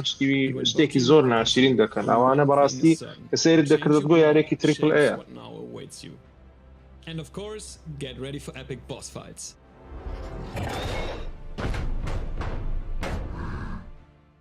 We hope you enjoyed the first look at Strayblade, which will be out next year. And keep an eye on our social media channels for more information. میارش خراپ نییە ستري الله كدري ستري ها ما محمد زانم ئەگەر نازەمەوانی تر ئێوە ستري زۆر چاوەڕێمە ستري یاری پشیلەکەی زۆر چاوەڕێمە والله حەز دەکەم ئەو جەوە دیتە ئەو دەمەوێت ئەوەکەی پێیا بکەم تەسەوڕ بکەن کە ئەو فکۆڵان وشتانی لەوەیە پشیلەکە دیارە دەمەوێت ئەوەی پێیاکەم بە های کوالەتی تەمعی کەم لە پشتی خۆم دەم و لە ستۆری تازەکەم ینی ئەوەندە جوانە جیهانەکە ئەوە یاری جیاوازە ئەوە یاری جیاوازە بەڕاستی بیرۆکەچی زۆر ڕەسەنی نییە بەڕاستی ئەوە بیرۆکەی ئۆریژیناڵە چی زۆر جوانیان کردێ لە بۆسترێ کەشەکە زۆر خۆشە کەشەکە خۆشە کەش هێمنە بە تەنیایە سۆڵۆی هەموو شتەکانی بەدڵەوە و دەبەرەوەی پاس دۆشتی وای هەدا هەم یارێکی ئەوانە حەزیان لە یەکە کلاسیک یاری ڕێک ئەو شتانێتدا هەمیش دەبەرەوەی پشیلا لە ژیانی ما نزیکترین ئاژەڵە لێمان لەمو دەوێت لە ماڵەکان لەسەر دوارانەوەی ئەنجا دەچێت ناو جیهانی پشیلە ینی ڕۆژانە ئەوان ئەوڵ لە بینن چ دەکەن ینی ئەوەی زۆر مهمە جا بە تایبەتی یەکێ پشیلە شێوەزا خۆم پشیلە مێوە لە مناڵیەوە هیواتم پشیلەیە ئەو خۆمە بە تەواوی چاڕێ یاریەم زانە چی لێ کردی بەزمێگی کردووە نا ئاژەڵێکی و کاگەزانەتی زۆر نزیکە لە مرۆڤ پێغەمبەریش بە تایبەتی باسی کردووە لە ڕووی ئاینی شەوەتانی بەخێویکەی ئەمن دەگەڕێم وایەکێک دەگەڕێم ئێستا ئەو برادری لەگەڵمە بەڕێز لە ئۆفیس پێکەوە ڕسمەکەی وە لە پشت خۆیداوە پشیلەیەکی زۆر جوانیە ناوی پاشایە باز ماشەڵای لێوێ گارفیلد کووە گارفیلد وەکو گارفیلدێ بەس زۆر زۆر شتێکی جوانە زۆر ئەنجاوە دامنایە لەوەی فەرخەیەکی وا پێیا کە منیش بەخێوی دەکەم زۆر کۆمیدیە حتا منداڵە هەر بەس کۆمیدیە دواتریش بەس دەخوا و دەنوی خەپا شتێکی جوانە زۆر عەندیکەیە لەوێ ینی ئەوەیە حرکات وشتی زۆر نفسیە مرتاح دەکەم من زۆر مرتاحم کە لە ماڵەوە کێشەی لە بیرچوونەوەی هەیە دەڵێ نازانم پشیلەم بەخێو نەکردیەکە کێشە لە بیرچوونەوەی هەیە میرە ئەو چووە لە بیرچوونەوەیەک وەڵام هەرم ناسیێتەوە وەزانێ خواردنیە بەس هەنێ بیرچوونەوە نایە بڵێ وەڵا ئەمڕۆ دوێنەی بیرنیەوە زانم مەسەڵە من بەخێوی کەم یەک هەفتە خواردنی پێ بدەم دوای خۆڕیە لەم بڕۆ هەر نەشم ناسی شاپی تێڕەدەم فڕێ دەمە دەرەوە ئەڵی مامەژی بەخسیان مەگەوانە من لا شوێنبیرم دەرێگەڵ شیلێکی ماڵمان سێ ڕۆژ لە ماڵمان بوو ئەڕۆشتە دەرەوە هاتەوە ینی بە سێ ڕۆژ شارەزای ماڵەوە ڕەکسەر یەکسەر برێک جا خواردنیان بەرێ ناڕۆ ئێستا من براکەم ئەوە چێڵە سایکۆناتە بەشی دووەمی زۆر چاوەڕێوی یاری زۆر چاوەڕێوی یاری بەشی یەکەمم کردیە ئەڵڵ ینی ئەوەش دنیایەکی خۆشە دەچێت ناو لاشەی مرۆڤەکی گەیم پلەیم بینی وە ئێستا ناو مێشتی یەکەچی بەشی جێ دەبینی بەشی چاوی دەبینی ئەو شتانە دەستکاری میمۆری دەکەی خۆشە حەزم لەو جەبەیە زەما 12 minutes 12 minute وڵی ریڤیوەکانی تێکەڵە تێکەڵ ئەمن زۆرم بەدڵە ئێستا خەریکی نیوەیمە تقریبا نیوەیم کردیە نیوەیم کردیە کاکە خۆشەکە مێشکت تێک دەدا ڤۆیس ئاکتەرەکان زۆر میمن هەمووی ئەکتەری سینەمایی بەشدارە یعنی پاسبڵەتیەکانی عجایبە ئەوەیە یاریەکی لوپی سەرکەوتو بەڕاستی ئەو کۆمپانیایەکی بچووک لە کۆمنتی لەمان نووسرا مامەژیر یاری وڵفنستاین سێ پیشاندراوە نەخێر تاوەکوێستا نییە هاوڕیانەوە یاری سایکۆنات دووە ئەوبزانم سبەی بەردەست دەبێت لەسەر گەیم پاسی ئەو کەسانی گەیم پاسیان هەیە لەسەر پلیستیشن ستۆریش بەردەستە لە بۆ کڕینی بەدیشیش بەردەست دەبیم ئەگەر یاریەکەتان نازانم باسی دەکە شتانە تەمشاکەن گەیم پلەیەکەی سادەیە چیرۆکەشی خۆشە بەڵام سپۆیل ناکەم بێگومان هەندێک شتم سەخمێنیتەوە دەچێت ناو لاشە یەکەچی لەوێ دەبی هەندێک میمۆری هەیە دەریبینی تاوەکو هەر کەچکە لە بەوکرێتەوە کۆمیدیە ئەکشنە سەرچێشیە وەتە ئەدڤێنچەرە مەتەڵیش تێدایە لەو جۆرە یاریانەشە هیچ شتێکت پێ ناڵێ ئابزە پلاتفۆرمیشە هیچ شتێکت پێ ناڵێ وەڵامی ئەکسبۆکسێ لە بۆ ڕاچتان کلانکی پلەیستیشنی فەرقیانەیە زۆر بەس یعنی شتێکەوە لەو ئەوەیە ینی لەو جیهان و شتەکانی بەوی دەچیت چۆن بڵێ ئەوانی کە حەزیان لەو جۆرە یاریە ئەوە شتێکی خۆشە بەس دەکوت چیرۆک لە ڕاچتان کلانکی خۆشترە بەش یەکەمی زۆر سەرگەرتوو زۆر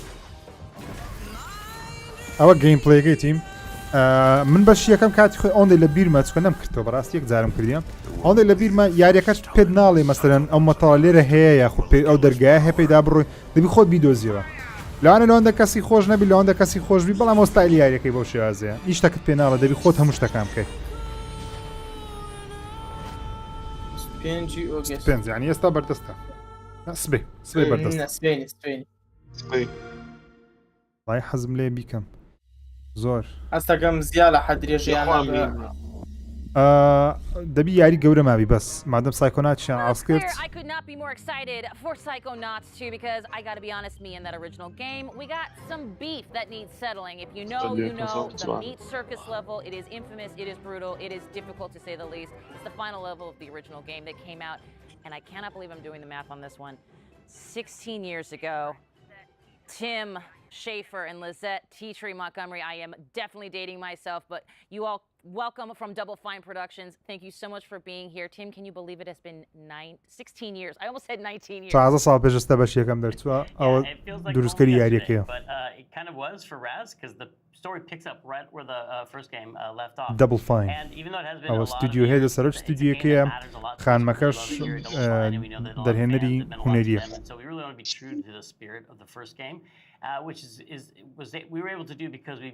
یاریی ئاسانیش نییە ڕێنە یاریی ئاسان نییە قورسە زۆر مەرحەلی هەیە زۆر قورسە. worked on the first game as well as bringing on a bunch of new people like Lisette. Thank you. It was really important for us to carry the legacy forward, especially the cool style of Wonk that is very prevalent in the first game. دیارە فانی یاریەکەی ئەمشە دەڵێ بە مندا ئاسە 6 سال پێشتە زۆر هۆگری ئەو یاری بوو یاریکارێکی زۆر زۆری هەیە ئەوە زۆر باشش فرۆشترا لای خۆش قاناڵەیە تۆ وینی وەکو تۆ کار مناڵ بەخێوەقا based on their personality. If you could jump into someone's mind, what would it look like in there? What would be the color of the sky, and like who would the monsters be? And in Psychonauts, you get to do that because Raz has the power of astral projection. And when he goes in, he gets to fight those monsters and help people deal with their nightmares and wrestle with their inner demons. And so there's a ton of variety. هاوڕیان لەو هەفتەیە ئەوەش بڵاو بووە گەیمپڵەیەکی نوێی یاری بلاک میث ووکۆنگی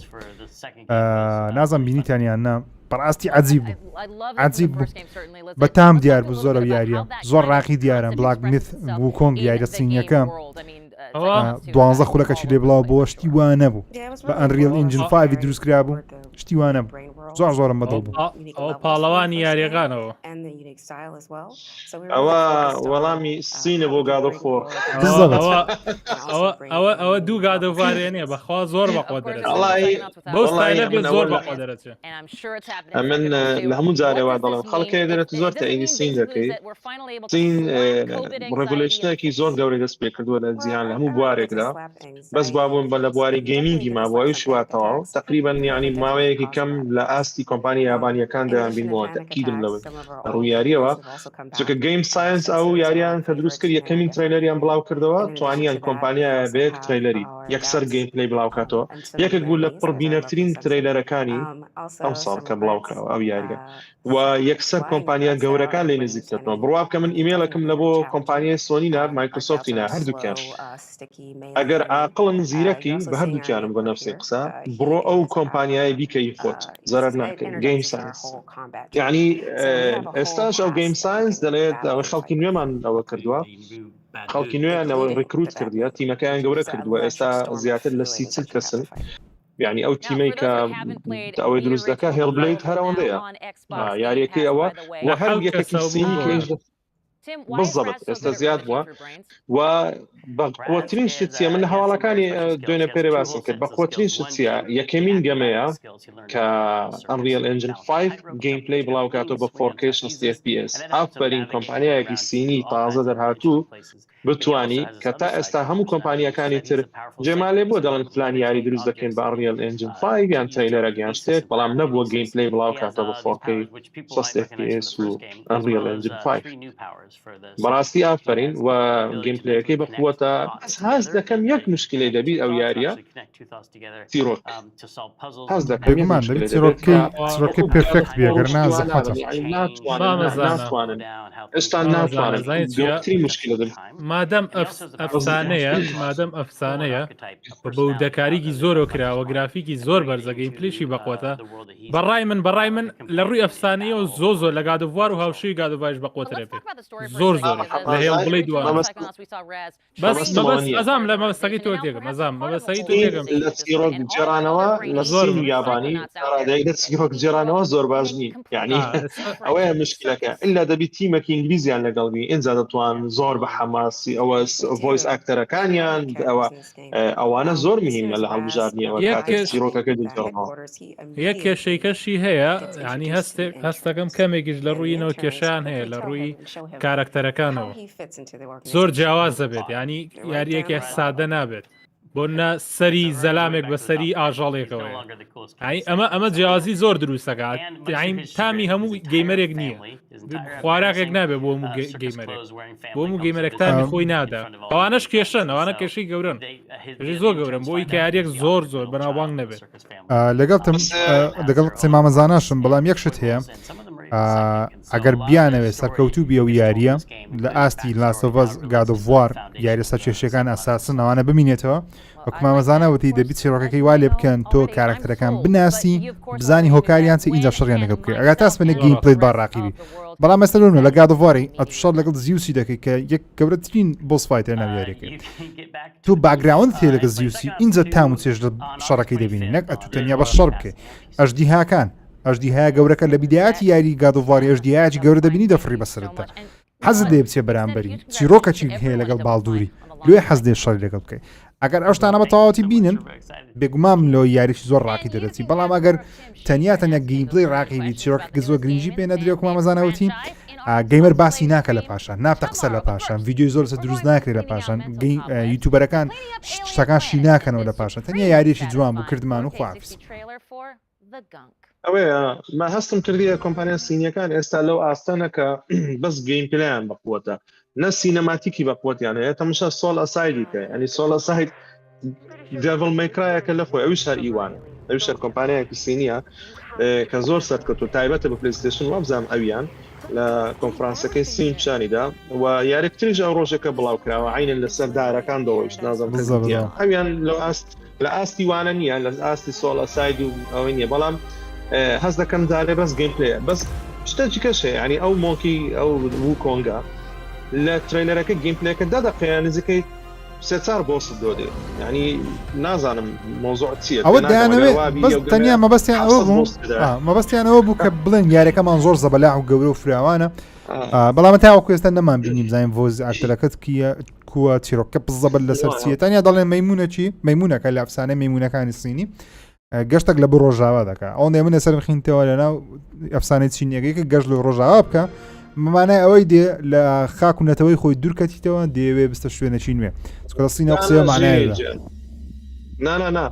زانە مۆنکی ئەوە ئەفسانەی سینی کاتی خۆی مۆنکی کینگەوان زۆر فیلمیشی ئەم لەوێ دەزانم فیلمەکانم زۆر ئەم لە فیلمی سینی هەندی فیلمەکانی هۆڵی تەماشا دەکەم زۆر حەزم لە ئەفلامی سینیە لە منداڵیەوە ئینجا مۆنکی کینگ جەرنی تو دە وێست پێدەگوترێت ئەوە ووکۆنگ بەخۆی مۆنکی کینگ نییە مۆنکی کینگ خاوەندێک سینیەکانە یعنی ئەو کو ئەوانی شەوایان هەیە بروبز و موزەکانەوانە ئەجا خاوەندی سینیەکانە مۆنکی کینگ پێدەگوترێت کەسێکی باشە بەڵام زۆر کۆمیدی و شێتانەیە ئەوە بەخۆی نیە دەڵێ ئەو سەفەرەی کە مۆنکی کینگ ویستی بیکە نەیتوانی بیکە ئەو بلاگمیتە دێ تەواوی دەکاتەوە ینی تەواوکەری گەشتەکەی مۆنکی کینگی دەکات ووکۆنگ ئەو کەسە نییە ئەمنش ئاخر ترێلەر ئەوەی باس کرد وتی ئەوە ئەمە هەتا ئێستاوەمانزانی مۆنکی کینگە مۆنکی کینگ نەبوو بەڵام ئەوە ووکۆنگە کە دیارە بزاننەوەی ویە بزانێت چیە جێگرەوەیتی بەڵام کە دەڵێت گەشتێک بۆ ناو گەشتێک بە ڕۆژ ئاوا نا ڕۆژ ئاوای وڵاتەکان هەر ڕۆژ ئاوای سینە ینی هەر ئەوەیە نەک ڕۆژ ئەوێ لەسەر خۆری وکۆنگ باتەوە کە بیەوێ سەفەرەکەی ئەو بەجێ بێنە بزەبێت ئەوە ئالاسەز ئەوەوە ئەم جێنێ بۆ ئاخش بەڵام لە چیرۆکتە ئەو یاری میسۆلۆجیەکی زۆر خۆشە زۆر زۆر حەزەکەم تێکەڵی بم باشترین شتە بۆی تێکەڵی میسۆلۆجیێبی باشترین شت چۆن گاد و ڤوار و هێڵ بڵیت تێکەڵی نۆرسی کردین ئەوش ئاوا تێکەڵی ئەوێتەکە یەکسەر ڕاستە خۆ ئەوڕێن هاتیینە سەر یاری فۆرزای لەوانەیە کۆتاشت بی ئەگەر لە پاش فۆرزەش لەوانەیە تیزەری شتێکی بڵاو بکەنەوە نەکەنەوە زۆر زۆر چاڕێ ناکەم شتێکی نوێ لە هەبی لە پاش فۆرزای بەڵام لەوانەش لە پاش فۆرزە شتێکمان و ئاڵسکەن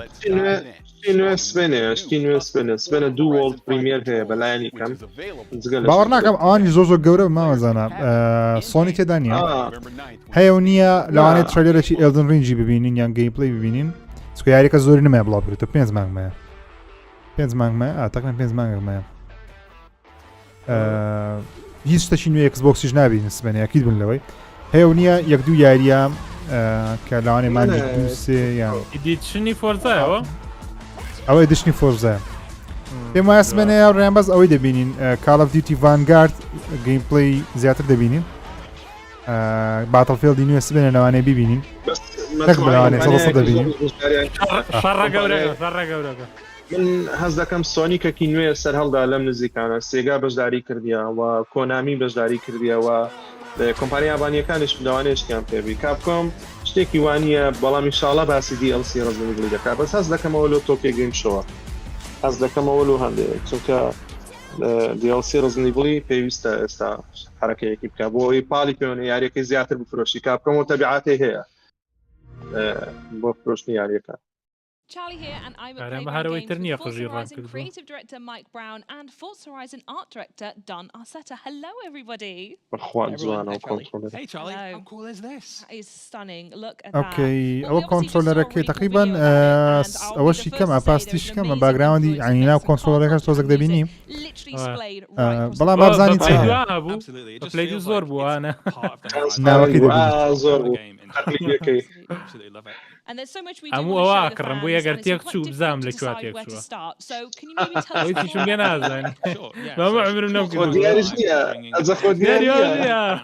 fun and freedom to beautiful players are going to set out across the largest, most diverse open world we've ever سپاسی هەمووان دەکەم کە تا ئێستا لایڤ ماون تکا دەکەم دوگمێ لایک دا بگرنە گەر تاوەکو سەنەدان کردیە سبسکرایبیشان نەکردێت تکا دەکەم سبسکرایب بکەن بزانین فۆرزا لایکەن ێستا مامەژیر و نەکەم نەکەی بەڕاست بەدەستەوە گاڵتەم کرد Forza Horizon 5 showcases powerful, all-new graphical features, but لاوژ نەقژی خۆی زەرزەر کردی So yeah, our Mexican HDR sky captures بەخوای illuminate the world. یەک شتان پێ بڵێم هاوڕێیان جەماعەت ئەوەندە یوتیوبەرە هەیە لەبەر چاوتانە بەخوای ماما ئاکام هەندێک ئەوانی تریش ینی هەیە مەجموعەیەک تریش ماوە بەخوا وەجبێ بڕوە زەحمەتە قەدر ما بزانن اینجا ئەرێ وەڵا هیوادارم کە پشگیرێکتەوە هەبێ بۆ یوتیوبەرەکانەوە ماوەیە حەز دەکەم کە پشگیرێکی ئۆتۆنیە بەس ئینشاڵڵا هەموو لایەکش مەشغوڵین بەڕاستی خەلەل لە ئێمەشە و یاریش نیە یاری نوێ نییە زارێ خەبەر هێر یاریە زارێ هەواڵ هەر نییە بەڵام هیوادارن لەگەڵمان بن لە پشتیان لەگەڵ ئێمە یەک بێت هیوادارم ئەم بینەرەکان کە بەڕاستی کەلتورێکی زۆر زۆر جوانەوە تازە گەشەی دەکرێت تازە گەشە دەکات تازە گەورە دەبێت هیوادارم بەردەوام بێت ئەو پشگیریانە ئۆتۆمبیلیەوەیان زیاد کردیە برانکۆ تازە دەرچووەوە لە ئەمریکای فۆردەکی نوێیە نافەسەی جی کلاسی دەکات ئەوە کەس نایەتە ناوی ئەوەکەی تێسلای دەنگویەکە بە بالۆریش ڕاکۆتۆمبیلی کلاسیکی فۆردە زۆر بەناوبانگەمە وەز بە تازەکەیتی ئەوێ ڕۆژە بینیم وتیان بەردەستە جا بۆ موزیکە مەکسیکیانەوە بڕۆڵا 9 هاوڕێیان بەردەست دەبی ڕۆژ یەکەم لەسەر گەیم پاس و گەیم پاسی پیسی کۆنسۆڵی بێگومان بەخوا کە دەڵێ یەکەم ڕۆژ بەسەر گەیم پاس بۆی بردیەوە بە وشەی بەو کەلیمەی کە پلەسەشنەی و ئێکسکلوسڤە من ژوای لێگردووە مویمە شتان زۆر میوە And with the 2021 Ford Bronco Badlands, علی بابا لە کۆمەد نووسیتی یاریەکانی Sunset Overdrive Quantum Break و Rise Son of Rome بکە لەسەر گەیم پاسی سێ یاری زۆر نایابن وڵا هەر سێکم کردووە Quantum Break زۆر بەخۆ Quantum Breakم کردووە بەڵام بەس ڕایزەکەم مایەتاویکەم ئەخوا ڕایز ڕاکیە ئەیب ئەو دووگەمەیە هەردوو ئەندەر مایکران ئەزانی مایکرۆسۆفت لە ئەنجامی چ بوو بڕیاریدا یعنی هەموو شتێک دەڵێن خێریکەدا ماوەیەک هەرچی دەکرد ئەکسکلوسیڤی دەکرد چۆن بڵێ ئەزانی چۆنە کو شتێک بەوە ناسراوە پلێستیشن چۆن بە ئەکسکلوسیڤ ناسراوە ئەگەر مایکرۆسۆفت بشی کردایە عالم زۆر ڕێکیانە دەدایە غەدری مایکرۆسۆفت ڕاست ئەو ڕووی لەوێ لادا ڕووی خۆی سوڵان بەڕاستی ینی ڕووی لە لایەکتر کرد ئێستاوە هەوڵەدات بەڵانسێک دروست ئێستا کاتەوە هاوڕێن ئەو حرەکەیە لاسای فیلمی ئەوەی کرایتەوە فاستە فیوریسی کرێ بە پەراشوتی سیارەکە دێتە خوارێ لێکسەر لێ دەخڕی داژە ئەوە لە فیلمی فاستە فیوریسی هەیە زۆر بەمعنایە شتە لە ڕاستی بوونی نییە بەڵام لە لاو گەیمی دەبی هەبێ لە فیلمیشەیە اوكي فاست فيريوس او زارها خيالي لا مرسنريز لا بلاي دو خرج بالضبط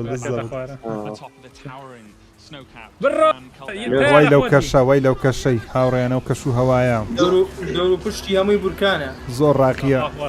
راسك بركان سيري بركان وبفر زعما لو انا اسمعني ساينتس فو دالن ريميك دكريتو باش یەکەم دیبا دروست دەکەنەوە بۆ کەسانێک کە نازانن ساینس ڕۆ یاریی تەقلیدی GTA بەڵام بە شێوەیەکی کۆمیدی فرەکەگە تۆ سێری و گەیم پلەکان ڕەحمەتی خواتان لێ بەکەی وەختی ساینس ڕۆیە یاریی ئاوا هەیە و بازی ساینس ڕۆم بووەکە سێ و حەماسەتە خۆشە سارە ئینەش خۆشە کەش و هەواکە جەوەکە تەق و تۆز خۆر هەڵهاتن لایڤیشە دوای سێریکەنەوە زۆر دوای بە فۆرکەی سێریکەن تا وردەکاریەکان قەدری وردەکاریەکان بگرین مایکرۆسۆفت ئەەکەی کردەها گوتی ئەو بۆیە مەکسیکۆمە هەڵبژارە لە بەربەی هەموو لاندسکەیپەکانی کردەکان بەفر نازانێت ئەوە زان لەوێ هاتەوێ ئەوەش لاسای پابجی کرایەوە حرەکەیە پابجی و وارزۆن جوانە زۆر تاقیە زۆر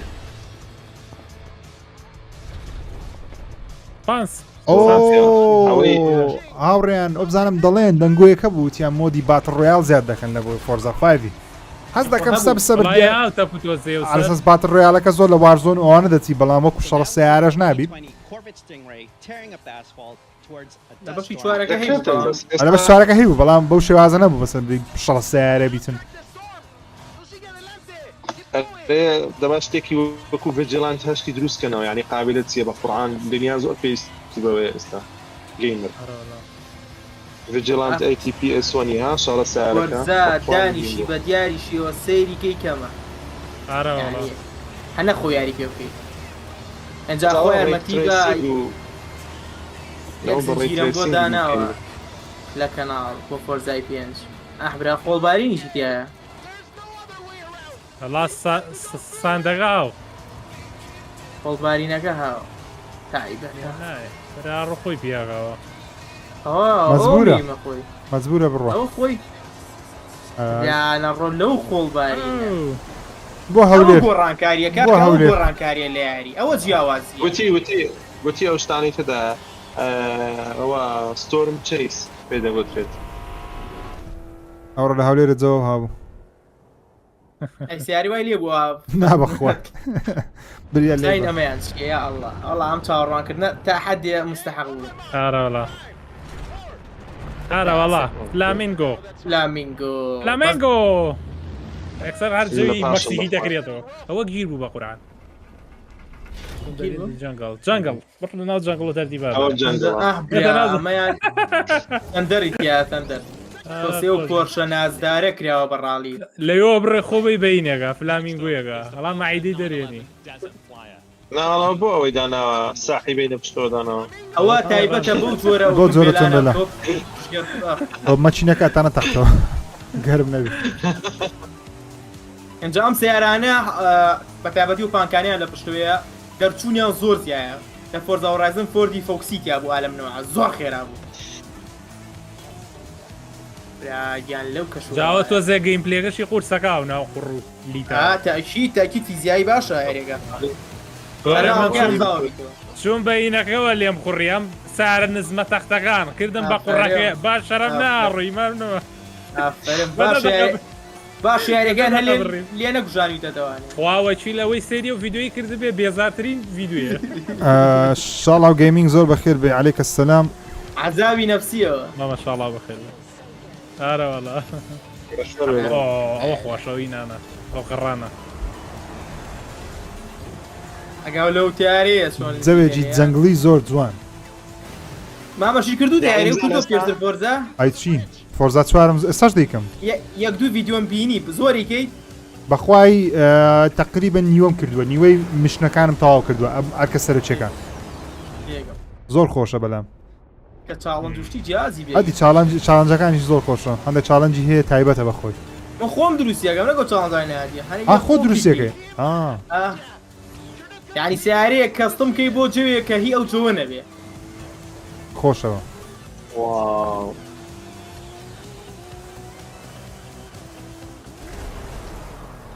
فلامینگۆ بڕۆ هەمیسێکم هەیە ڕسمی فلامینگۆی لەسەرە زۆر جوانە کا لەبەرە نەگر مامەژی نابێ واللهی نەمزانیم فلامینگۆی تیە ترێلەرانەکە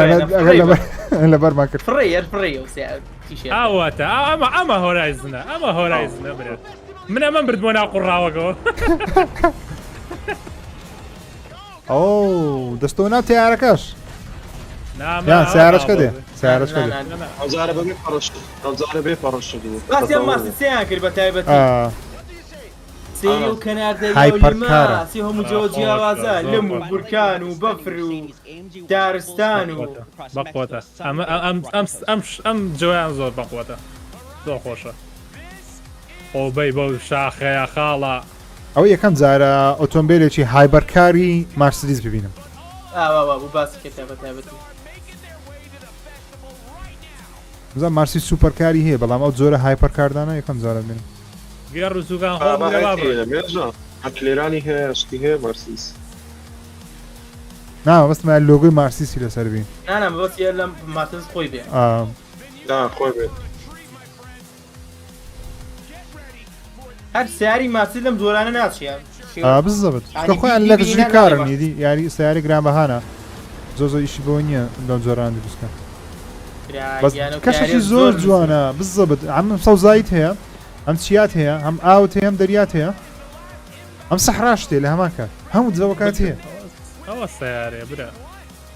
دوو سەقاپاتە بڕۆ ئارێ وەڵا دەڕوا و سیارە ئەوە 200 مایلی شەبا پێ زیاترە یعنی ئەوە تا سەروسیە ساڕە طبعا ئەوە 120 FPS نەبێت تامین نییە ئەو یاریە مهەتی مۆدی 120 FPS هەیە بەڵام لە حسابی 4K یەکەیە هەمووی فڕی پێش تارەکە یایمانەکە وەرە 200 ڕوا تیارای چی گیان لەو جەوە ڕاخاڵە کۆنفرانسەکەی خۆش کرد بەڕاستی ئەوە نەبە کۆنفرانسێکی بێزاکرد بوو بەڵام باش بوو باش خراپ نەبوو کۆنفرانسێکی باش بوو زۆر شتمان دەیلایتەکەش خۆش بوو وەڵا دەیلایتەکەش نەشتی خۆش بێگومان دەمێ ڕێنگۆش وەگرمەوە لە تەواوی کۆنفرانسەکەی مامە هەمە سەرنجاکێشترین شت لەسەر ئەو کۆنفرانسی کە تەواو بە تەواوەتی بینی چی بوو وڵی تقریبان ئەمەی فۆرزاکە لەمی خۆشتر بوو کە ئەو مۆدی جیاواز و شوێنی جیاواز ناوچی جیاواز ببینیت و ساند و لەولاوە دەشتایی و لمی سپی و تەرتیباتە بەڕاستی خۆشە فلامینگۆ و بڕۆ بەناو ئاو جەنگڵ و تەرتیباتەیە شتێکی سەرنجڕاکێشە خۆش بە لە دوای یەک چاڕێمەکە بزانام دوایمە چیە بینەوە خۆشە لەو شتانە دەیلایتەکەش بە جددی شێوازی پارکۆر و ئەوانەی زۆر بەقاتە زیاتر حەزم لە یاریەکە بەڕاستی چکە بخۆم حەزم زۆر لە یاریەکە نەبوو بەس تەسەور کەم لەوانەیە بە تەکیدی تاقیکەم بۆ یاریەکە ئەوانەی کەش خراپ نەبوون یعنی و یاریانش کە پیشانیانە هەر باش بوو لە چاو هەنێک یاریترە باشە تقریبا خۆش بوو کۆنفرانسێک خۆش بوو کاتیش خۆشمان بەسەر بخۆش بوو مامە میر تۆ شتێک زۆر سەرنجڕاکیشەی لە تەواوی کۆنفرانسەکە کۆنفرانسەکە ئەو یاری کە باسەکریانی شانێ ڕێم باسی مۆزوعێکی ترمانەکرد بۆ زۆر تەرکیبەکان سەراحەتەن سەرنجڕاکێشای فۆرزاکە و داین لایتەکە ئەو دویارە سەرنجیان ڕاکێشام ستری شتێکی تیا بوو سێ بڵیت ئەویش سەرنجی ڕاکێشان بەڵام کاتێک یارەکە نیشانیان باسمان نەکرد ئەوش ئەو ئاکشنی RPG چێژ بەخشگار بوو مامەزانە تۆ من داینلایت لێرە نەبووم خۆم حەزم لێ داینلایت یەکم هەموو کردووە ئەکید شازە بەڵام ئەوەی کە بەدڵم بوو سایکۆناتستووە کە بەڕاستی بەیانی هەر لە بیرم نەما بوو بەیانی و بیری خستنەوە باش بوو بەیانی بچم دای بەزێنم زوو لەگەڵ تەمان فۆرزا یعنی ئەو دووە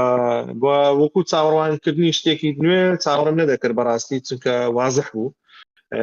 کە هەموو ئەوانەی شارەزایانی بوارە گوتیان شتێکی پێنیە مایکرۆسۆفت خۆی ئامادە نەکردێت لە شتێکە بەڵام فرێشکردنەوەیەک بوو ئەوە مهم بوو زۆرەوە ئەو چۆن بڵێ ڕفرێشی کردینەوە لەبەر Xbox سەوزم دەبەرکەوتم با سەوز بینم شۆ منیش زۆر ئەوەی سەرنجڕاکیان بێکمە فۆرزا بوو بەڵام ئەوکو مامەزانەوەتی سایکۆناتەکەشم زۆر بەدڵە ینی چاوەڕێ دەکەم بەڕاستی بەردەوام شتی نوێی هەبی لەسەر دەخوێنمەوە سبەژ ئینشاڵڵە تاقی دەکەمەوە خۆشەویستانم دەمێت لە ئێوەش بپرسم من جەماعەتی کۆمنت مهمترین شت لەو کۆنفرانسەی کە بینیتان بینوسن کۆمنتەکان و ناوی ئێوەش دەخوێنینەوە باشێکی زۆری یەک و سێوانیان لێو یەک لە سێ لە دەوانە یەک لە سێنە یەک لە دە تقریبانێکی بەدڵی نەبوو لەبەر شتێکی ناشتی گەورە و زۆر تازیت یانە بوو یانی زۆر درێژیان پێ درێژیان ئارەوەڵا هەندێک شت هەبوو دەیانتانی بە شازی دیکە بیکەن مەسەرەن زۆر یاری هەبوو دەیانتانی دوای ترەیەری لۆ بڵاوکەنەوە پێویست نەدەکرێت بێتە ناو کۆنفرانسە پێویست ناگەر دوو کارمەند بێنی بالضبط 15 دقیقە باس یارەکەم بۆ بکە هەر بە ترایەرەکە بە گەیم پڵێ هەموو شتێک دەوترێ دەتوانی بە ڤۆیس ئۆڤەرێ بخەرە سەری تۆ بالضبط بێگومان زۆربەتان هاکۆمنت نووسیتانە کە فۆرزایە فۆرزا 5 فۆرزا 5 کاکە زۆر لە گەیمەران داوا دەکەن کەوا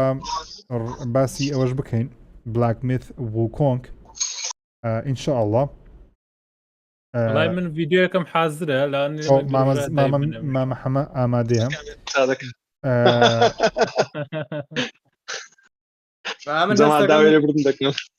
تابعیە مامەزانە هەستەکەم زۆر مەسحی یاریەتان کرد و هێناتانە لە ڕیزی گادۆڤار ڕستەکەم من ناڵێم لە ڕیزی گادۆڤار ڕای خۆ مەستەکەم مبالەغەیەکی زۆر گەورەتان کرد چەند خۆواداری گادۆڤار نیم بە زۆر زەحمەتە بە ترایلەرێ گەیم پڵێ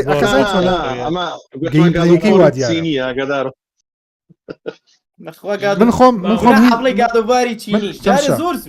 من خۆم تاوەکو ئێستا ڕێزم لە بەشی گەیمینگی سینی نەگرتیە بە زەحمەش ڕێز لە هونەرەکەیان بکەن لەبەرەوەی هونەر بەکاریان نەهینێت هێستا هەیە نیە لە سین چ بەناوبانگە PUBG موبایل تێنسێن گەورەترین شەریکەی لە سین چی کردیا و شەریکەی لەگەڵ یاریکردن تەنیا قومارکردنی ئۆنلاین کردیە یەک شتکەی نەکردیە تاکە یاری کە لە سینەوە خەریکە دەدەسی بە شێژ زەبەلان بلاک میث و کۆنگە ئەگەر بیانەوەی گەیمەرانی دیکەی هەموو جیهان لە خۆیان ڕازی بکەن و قەدریان بزان ڕێزانێ بگرن پێویستە شتەشی نازدار بکەن دوورکەونەوە لەو یاریانە بەس باوەڕ ناکەم سینە پارەی دوورکەوتەوە لە قوماری دوورکەوتەوە ئەوە تازە بوویتە شتێک لەکنیان ئەو شتیان پێ میهمەوە ناخشانە لەبەرێک زۆر گەیمەری جیهان ئێستا لە دوو قوماری ئەلکترۆنیە گەیمەرێکی زۆر یاری PUBG موبایل دەکا یاری لیگ ئۆف لێجندسی دەکا کە ئەوەش یاریێکە لە سین بەناوبانگە حەزێنەوە زۆر یاریانەیە بۆیش تاوەکو ئێستا خەڵکی دیکە جگە لە سین زۆر عاشقی یاریەکانی وانی نە بزانین کو دەبی بڕیار یاریەکە 2023 بڵاو بکرێتەوە بزانین کو دەبی وەڵای من لە بەر تمام حما نانەوە قسەی خۆت کەما بزانین بەنسبەتی PUBG خۆی تێنسنت پەرەی پێ نادا دەزانین IP-ەکە ئەو بەڕێوەی خۆی لە کۆریا دەیکەن یەکەمین شت دوێمین شت ئێمە بۆ بڕیار لەسەر سین نادەم سین هەتا ئەو ساڵانەی کۆتایی هەر مەمنوع بوو کۆمپانیای پارەپێدانی یاریان هەبێت و ئەسڵەن فرۆشی پلەیستێشنوانە بەڕسمی لێوێ نەبوو هیچیان لقی پلەیستێشن و سۆنی لێوێ نەبوو ئێستا ڕێگەیان پێدراوە تازەیە ئێمە من لۆ دەڵێم سین سەرکەوتووە من بۆ ئاخیرانەی کە دیتم سین یەکەمین کۆمپانیا بوو 5G دروست کرد بە سەرکەوتووی کە ئەو تەکنۆلۆژیای گەورەیە کە ئەمریکا لێ دەرسا یەکەمین کۆمپانیا بوو کە توانی یەکەمین وڵات بوو کە توانی بە ماوەیەک کەم لە ڕووی مۆبایلەوە ئێستا هەموو شتە تازەکان ئەوان دەیکەن یعنی مچکە لە بواری تەکنۆلۆژیا قسە دەکەم کامێرەی ژێر خستنە ژێر ڕوونما نازانم چی هەر بەدەم بەڕ عەقڵت دادێتن لە دازەکردنەوەکانی مۆبایلی دەیکەن ئێستا بڕۆ تەماشا من لەگەڵ کۆمپانیەکانی سیارەی چینی ئێستا تێکەڵ بوومە هەندێک لەگەڵیان ئیش دەکەین بە حکمیەوە شتی وا دەکەن عەقڵت ڕادەوەستی یعنی عەقڵت ڕادەوەستی حرەکەیەکی زۆر گەورەیان دەست پێ کردووە سین کە کوالەتیان بەرزکەنەوە ئەوە چیتر دەرێن بۆ خۆمان ئیش دەکەین چیتر بەستە ئێمە بهێنین ئەپڵ و سۆنی ئەوانە بێن بەستە جمیعی بکەین بەڵکو بەرهەمی خۆمان دەبێت و بە کوالەتێکی زۆر باش بڕوات کە برادێکی خۆم هەیە سوێندی خوارگوتی لە 2015 کۆمپانیای هواوی لەناو کۆمپانیای هواوی بوو لە 2015 کۆمپانیای هواوی کە تازە هاتوێرە گوتی کۆمپانیا گوتی ئێمە پلانێکماندانەوە لە 2020 ببینێ یەکەمین کۆمپانیای پرفرۆشترین کۆمپانیای جیهان واشی کرد کە لە 2010 لەسەر ئایفۆنی داوە گوتیان لە 20 لەسەر سامسونگی دەداتەوە تا ئەمریکا ڕێی دەگرت یعنی سین پێی دەکرێت بۆیە من تەسەوور دەکەم کێشەکە چیە ڕێزی لێ ناگری جارێ هەتا خۆیان نەسەلمێن دەبێت پێویستە خۆی واز لەوانش بێنین ئێمە یارێکە خۆی بڵێن یارەکە خۆی لە من چی ئەڵێم زۆر بەقوەتە بەبەستم لە چییە باسی میتۆلۆجی چینیەکە سینیەکە لەوێت تێکەڵمانەگا لەگەڵ میسۆلۆجیە نیمانە ئێسێمە نیمانە تێکەڵی ئەو بەقوەتە لە لای من ئەوە یەک دووەمینیان بڕۆ سێر گیمپلەکەی کە زۆر خەیاڵە سێری گرافیکە سەرەتایەکەی کە زۆر خەیاڵە ئەمانە زۆر بەقوەتن بڕۆ سێری وردە چیرۆکەی کە باسی وردە چیرۆکەکەی خۆی زۆر مهمە لەگەڵ میسۆلۆجیەکە هەشتیوا دروستکە تەحەداگەم و یاریە ئەگەر بێت و ها ئیتر جاری وا لەپڕ یاریە لە پڕ فەشە لێنێ ئەوانە نەبێ زۆر بەقوەتە بێ زۆر چاوەڕوانی من وەکو ئێوە مۆزوع یاریتان تێکەڵا و دەوڵەت کرد کاگەزانە قسەکانی هەمووی لە شوێنی خۆیەتی منیش ڕاستەوخۆ هەر لەو بوارم تاواگر و هەر بواری ئابووری و پیشەزازی و ئیلکترۆنی قسەکە لەسەرەوە نییە سین خەریکە بە هەموو شوێ پێشەکەی قسەکە لەسەر خودی یاریەکە کە زۆر زووە من نازام یاریەکە خۆیان کرد ئەفریقا دروستیە کرد یان خۆیان کرد ئەمریکا دروستیە گرنگ نییە باسی ئێوە ناوی یاریەکە و تایتڵی یاریەکە کە بڵێ توانێ منافەسەکە زۆر زەحمەتە یاری ترمان زۆر بینی گرافیکی بەرز کوالەتی بەرز ترایلەرێکی نایە مەبەستمەوە بوو زیاد لە حات یعنی بارەی بەسیمە بۆ مۆزوعی دەوڵەتەوە بڵێن وەڵا سینوا پێشەکەوێ ئەوە توانێ هەیە یاریوا دروستکە سین توانای هەیە سەدان یاریواش دروستکە بەو پارەی کە پێێت یعنی گەمبەستی ئەوە بێ پێێتە بواری گەیمینەوانێ توانای هەیە بەڵام خودی یاریەکە هەستەکەم زۆر زووە تۆزێ ئەوە گەورە باسی هەموو جیهان ئەو کاردانەوەی هەبوو بەس خۆشم مەسەلەکە چییە مەسەلەکەوەیە ئەی بۆ هاسە بیهار بی لە خۆماگەین بڵێن ئەو بۆ یاریشکەوە وا باسی ناگەین دیار پێوی دیار هەموو جیهان کاردانەوەی باش بوو وەکو پێشینەیە گەیژنا بڵێ وەڵا یاریەکە وابێ نانەوە قسەیتیانێ بەڵام ئەگەر بێت و لەسەر ئەو ستایلیکی بینین ئەوە ببینینەوە زۆر بەخوا دەبێت بەڕای من وەکو پێشینەیەکەی ناوە ڕاستەکە قسەکەی تەواو زۆر زووە بۆ ئەوی کە تۆ بڵێ وەڵا ئەمە زەخمەیان شتێک بەس خۆشە خۆشە زۆر خۆشە حەمەکە هاو زۆر تۆ ئەو چایەمان بەش بە ئەو دو ساکۆ چالی وڵات برام چاتیای نەما بێەوە ناخۆش وڵای یارێگە گرافیکی زۆر جوان ترایلەکەی عجیب بوو على كل والله يكم لحظه در هذا من عشقي بوم يكم لحظه براسي يكم لحظه در هذا من عشقي بوم باش شمكركا ويا فيجنكيان زوانه لبوشتي باش لسرتاش يكسر ما مزانا تريلري دا منيش دامنا يعني هاوارك او ياريو هرب لداخل كاغا باربسيني دا هاتو برا على داخل ما ميرا بيكين خوز قوابي من حزة كم وابي قادو ترسل في شموال بك كورا من زور سرسامي جيم بلاي كم هي وادار موابي او خوي اوي كيش ما مير بس يزناك لا بر دا بزيت 10000 بارد بيك وداني ئۆکەی هاوڕێیان نازانم حەز دەکەم باس هیچ بابەتێکی دیکە بکەین یان لایڤەکە تەواو بکەین ئارەزوی خۆتان هیچ شتێکی دیکە هەیە بمانەوێ باسی بکەین مەوزوعک شتێک بابەتێک ئەگەر بکات هەبێت ئەو کاتە هەوە بزانام نردیشم لە لای خۆمان ئێکسبۆکس و پلێستیشن اكسبوكس وبلاي او شرى دروز ما كانت لا شرقنا ايما كل نعقص سعودك هذا تود لي او جينا ولا لا يكتا او شرك يا صار كرمه ليك بجدي يعني ما بس ما برسيارغان اوابن دهاتوي او دوانا بتشلايا كاروا چون انا يركب يكتركن چون شتەکانی خۆیان پێشکەشەکەنە بەتەمان چی بکەن ئەمە بەسمە بۆ حەزم لێگە باسێەوە بکەین ئەگەم شەویش نەبێت کاتیشکە بێ هەرە بێ ئەوان ئەگە کاتە بێ من کاتم هەیە ئەگەر مامەمیر فەرموو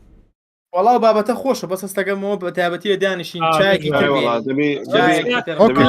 ئەڵێم خۆشە تۆ تێ ناگەی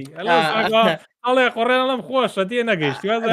واکەین ئینشاءالله بۆ لایڤێکی دیکە لایڤێک تایبەتەکەین ئاگاداتان دەکەینەوە جەماعەت بینەران ئاگاداتان دەکەینەوە من پێم خۆشە بزڵت من پێم خۆشە بینەران قسە بکەن بزانم ئەو یاریانەی کە ئەو ساڵ دەردەچێت لیستەکەتان بۆ دەژمێرین ئێستا کامیل هەمویان زیاتر چاوەڕێن من نازم ئەگە بەس ئەوە حەز دەکەم ئەوانیش قسە بکەن بۆمان ئێجا هاوڕێ من بە ڕوخسەتان کاتم تاوا بووە ئینشاڵڵاتان بینمەوانێ و لەشتان ساغ بێ و سواسی هاوڕێیانەکەین کە ماونەتەوە کاکە ژیر و کاکە هەموو کاکەزانە زۆر پێ خۆشحاڵ بووم لەگەڵ هاوڕێیان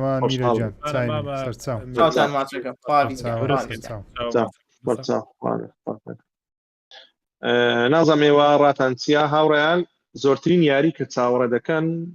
ئەوە ئێلدن ڕینگ سیفو ئێلدن ڕینگ گادەفۆ نانە ئەم ساڵە دەرەچیت وەڵای مامەزانە من یەکسەری خۆمەڵم زۆ چاڕی فاکرای شەشم زیاد لە پێویست سنووری تێبڕانەوە چاڕوانی بۆ ئەو یاریە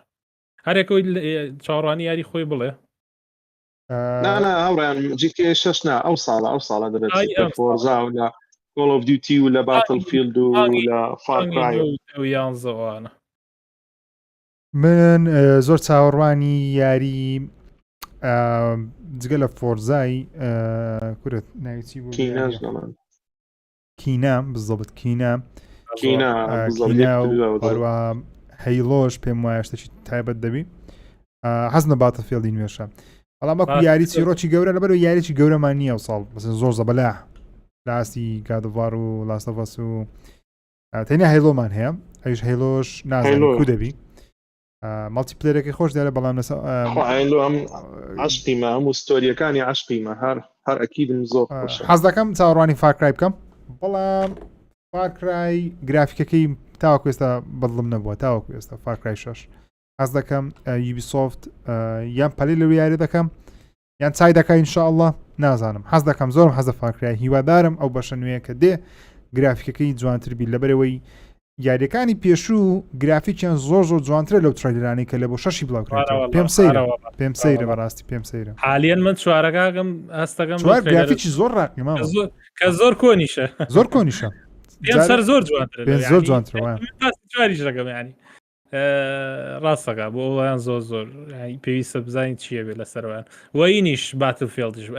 بەخوا من حازرم ئێستا بەتەمەم لەم یەک ڕۆژە ئاخیر ڤێژنەکەی بکڕم ئاخیر ڤێژنەکەی کامە لە هەمووی زیاتر شتی تایە یاری تا 2-3 ساڵ هەر یاری پێگەی ئەلەوانەیە ئەین چەندی پێ بی چەندی پێ بم کێشەم نییە بەڕای من بینەر دەڵێن پێم خۆش بوو یەکێک باسی ئەو یاری کرد هاوس ئۆف ئاش یعنی ئەو یاریانەتان لە بیربی زۆرم حەزەیە زۆریان دەڵێن فیفا وەنیا باتڵفیلد فیفا کاڵ ئۆف دیوتی ئەوەش ئەوانە هەیلۆش هەیە هەیلۆ هەیە ئێلدن ڕینگ ساڵی داهاتووە ساڵی داهاتووە وایە سیفوش ساڵی داهاتووە سیفوش ئەوەیە ئەوەش پلەیکتێل دوو شەندێک دەڵێن ئەویش ئەو ساڵنی هاوەیە نانە پلەیکتێل دوو هەر ئەوەی 2022 لەوانەی کۆتایی 2022 بین زانی هەمووی چوە 22 سترەی بەس باشە ئەو یاریانە مەشغوڵمان دەکەن یعنی ئەو سێ چار یاریە ئەو ساڵەکی نادێ فۆرزا دێت ئەوانە مەشغوڵمان دەکەن کاڵ ئۆف دیوتی باشە مانگی 9 10 11 و 12 تقریبا باشە ئەمان گێنە 2022 PS 2022 نییە ناوی یاریەکە گۆڕدرایە بووتە ئی فوتبۆڵ هیچ شتێک نییە بە ناوی PS 2022 هاوڕێیان PS بۆ ئی فوتبۆڵ فریشە بزانە عالەمە چۆ سەریتیەکە برا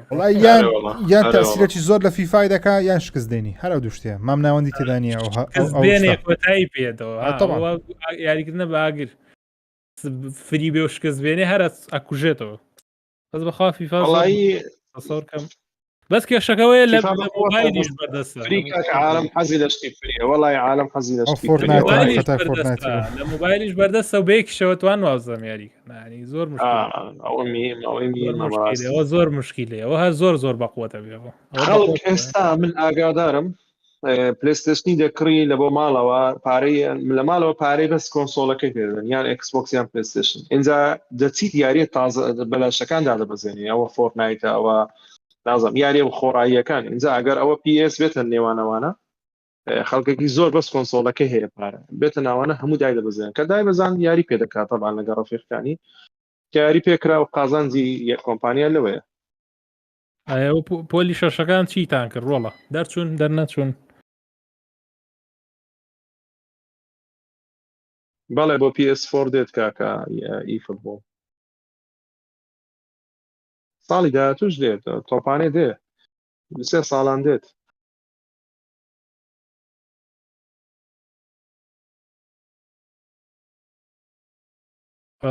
هۆگواردەکە ژەر 22 وایە ئاگۆردش 22 ئەگەر بەپێی ئەو قسانە ئێستایان بی 2022 لە مانجی یەکەوە کەپساتە مانجی 12 هەموو مانجێ بەلایکمی یەک یاریان دوو یاری زەبەلاحمان هەیە ئەوەندە قەرەباڵغە ینی باوەڕ ناکەم هیچ دووبارێک پێ ڕابگە هەموو یاری بکە مەحاڵە جگەلەوەی کە گەیمەران پێ ڕابگەن جادرێک باسی فانین فاندازی دەکا هەفتەکە پارتی دووی دێتن کەم چاوەڕە دەکەم بەڕاستی بەتەمایە هەرسەس دەڵێن لە ئەوەی دێ ئەگەر ستیت ئۆف پلی پلیستیشنی ئەگەر هەبیتن یان لە تۆکیۆ گەیم شوەکە ئەوانەی عرضکەن بەزە شتێکی زۆر ڕاقیە بەڕاستی وڵای من نەوکردووە بەشی هەفتەکەم نەکردە تا ئێستا دەڵێن یاریش ڕاقیە بەڵام لەبەرەوەی زۆر تێکەڵنیمە لەگەڵ فاینەل فانتەسی چیرۆکی بەگشتی تێناگەم تۆزێک لە بۆ مشکلی بێ بەناو بەشی هەفتەم هەرچەندە دەڵێن ئەگەر نەشت کردبی لە بەشی هەفتەم شتەکان تێدەگەێت 15 زۆر خۆش بوو ژیر 15 بکە ئەگەر پێشینەم لەگەڵی نییە پێشینەم لەگەڵی نییە تۆزێک ناخۆش یەکسە بێ ناوەڕاستی چیرۆکەچی مامەژ یاریەکانی دارک سۆڵس کرد وڵای دارک سۆڵسم نەکردیە بەڵام دیمن سۆڵسم کردێت کە ئەویش هەر هاوشێوەی دارک سۆڵسیە یاری یەکجار قورسن یعنی لەو جۆرە یاریانەیە لەوانەیە دەستکە لە دەستە ئەوەندە عسەبی بکە دەستکەی بشێنی لەبەرەوەی هەر میشنەکە ئەرکێک لە دارک سۆڵسی یان دیمن سۆڵسیان زامی دێ میشنەکە لەوانەیە دوو کاژمێربی مەرحەلەکە دوو کاژمێرە لە هەر کاتێک لەو دوو کاژمێری بمری دێ و بیدایەتی ئەو مەرحەلەی کە دێ و بیدایەتیش لەو ڕێی کە بریتت هەر هێڵتەکەت خواردبی هەر چەکەکەت هەڵگرتبییتەوە هەر هەمووی بەکار هاتیە واتە چەند زاری بمری شتەکان کەمتر دەبتۆ قڕستر دەبی لەسرت لۆیش زۆر گەیمەر ئەو یاریانە ناکەن چکە بەڕاستی تعزیب نفسیە ئەوەشی نییە دیفیکەڵتی نییە برێ بە نۆرمال گەمەی دەکەم بە ئیزی گەمەی دەکەم هەمی قورسە زیر جان بەس بیکەی ئاسانە ئەگەر لێ ڕابێ ئاسان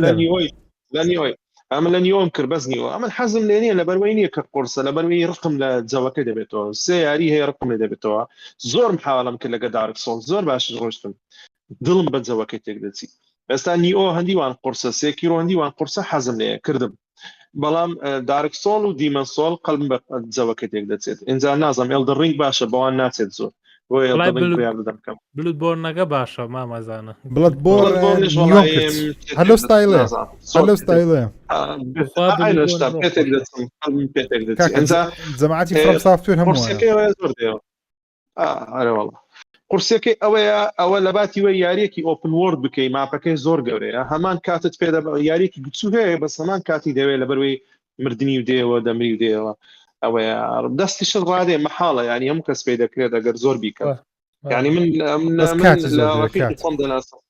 ئەوەیە بزەبت ینی هەست دەکەی کاتەکەت بە خەسار دەڕوە لە یاری ئۆپن وۆرد کە زۆر دووری درێژە 100 ساعتی بەسەر دەبێت هەست دەکەی بەردەوام بەروی پێشەوە دەڕۆی بەس دێرە کە دێوە دەرێ دەرێ باشە من 3 ساعتم لۆ کوش دەوەندەی لۆ هەرم دەمری دێەوە ئەوەی ناخۆش ینی هەست دەکەی ئەوەی ناخۆشە بەس هەستە چی هەیە هەستە چی هەیە هەستەکە چیە بەردەوام هەست دەکەی لە خەتەریاتی بەردەوام هەست دەکەی لە خەتەریاتی ینی بەردەوام دە تو سەرنجت فولە ئەدریناڵ ئیش دەکە ئاگات لە هەموو شتە چییە بەس ئەمە زۆر جاژوتیمە نەک لە بەرەوەی خۆش ناوم زوو تووڕە دەبم کەلچی یاریەکەم نییە 3 ساعت گەمەی پێ بکەم دوای بمری بێ و بیدات ئەسابم تێک دەچیتن لەوانێت کۆنسڵەکەش بشتێنم تێک دەچم تەحمل ناکەم شت ئەگەر سەردەمی سیگەی و مایکرۆیت دەڵێ وەڵا من یەک گەمەن بەکرێدەینە 4 یاری تەدا و بێک شەوی تەوام دەکرد گران بوو وەڵی 100 دەمردی داهاتەوە ڕیتێرنال بە یەک جار ئافی بەینێ نامامەژیر ڕیتێرنال وێرانی کردبوو وێران ئەی با بەزانین بە یەک جار عەسابی گۆڕیەوە کوڕ عەسابی گۆڕ کاکەم ڕیتێرنال معقول نییە 5 ساعت بە مەرحەلەی وە بم 3 ئەرچی دەبڕی ئەو جە سەیف هەیە 5 ساعت ڕێک پێوە بم مردم هاتمە بیدایەت یعنی ئەمە کابراکی مسلمانم کفری ناکەم بەس ئەوەندە عەسابی بووم خەری بوو کفری بکەم خۆم گرگوتم نەخێر ئەوکەی ژیر تا گەمەکەی نوەکە زۆر باشتر لەوەی کفرێکی بکە سورمانی کافر دەکا مامە کراکن لێرێ مامەژیر کراکن بەخێر بێ بەخێر بێ مامەژیر سندان لەو ئەوەی بدا $70 بدا ئێستاش خەفەتی لێ دەخۆم $70 پێدا $70 مشکلێ گاکە دەکا 100,000 دینار ئەڵای زۆرە سازایی پێ بێ عاڵە بێ باشە گاکە بە پارەی خۆت تووشی وەزای بکەی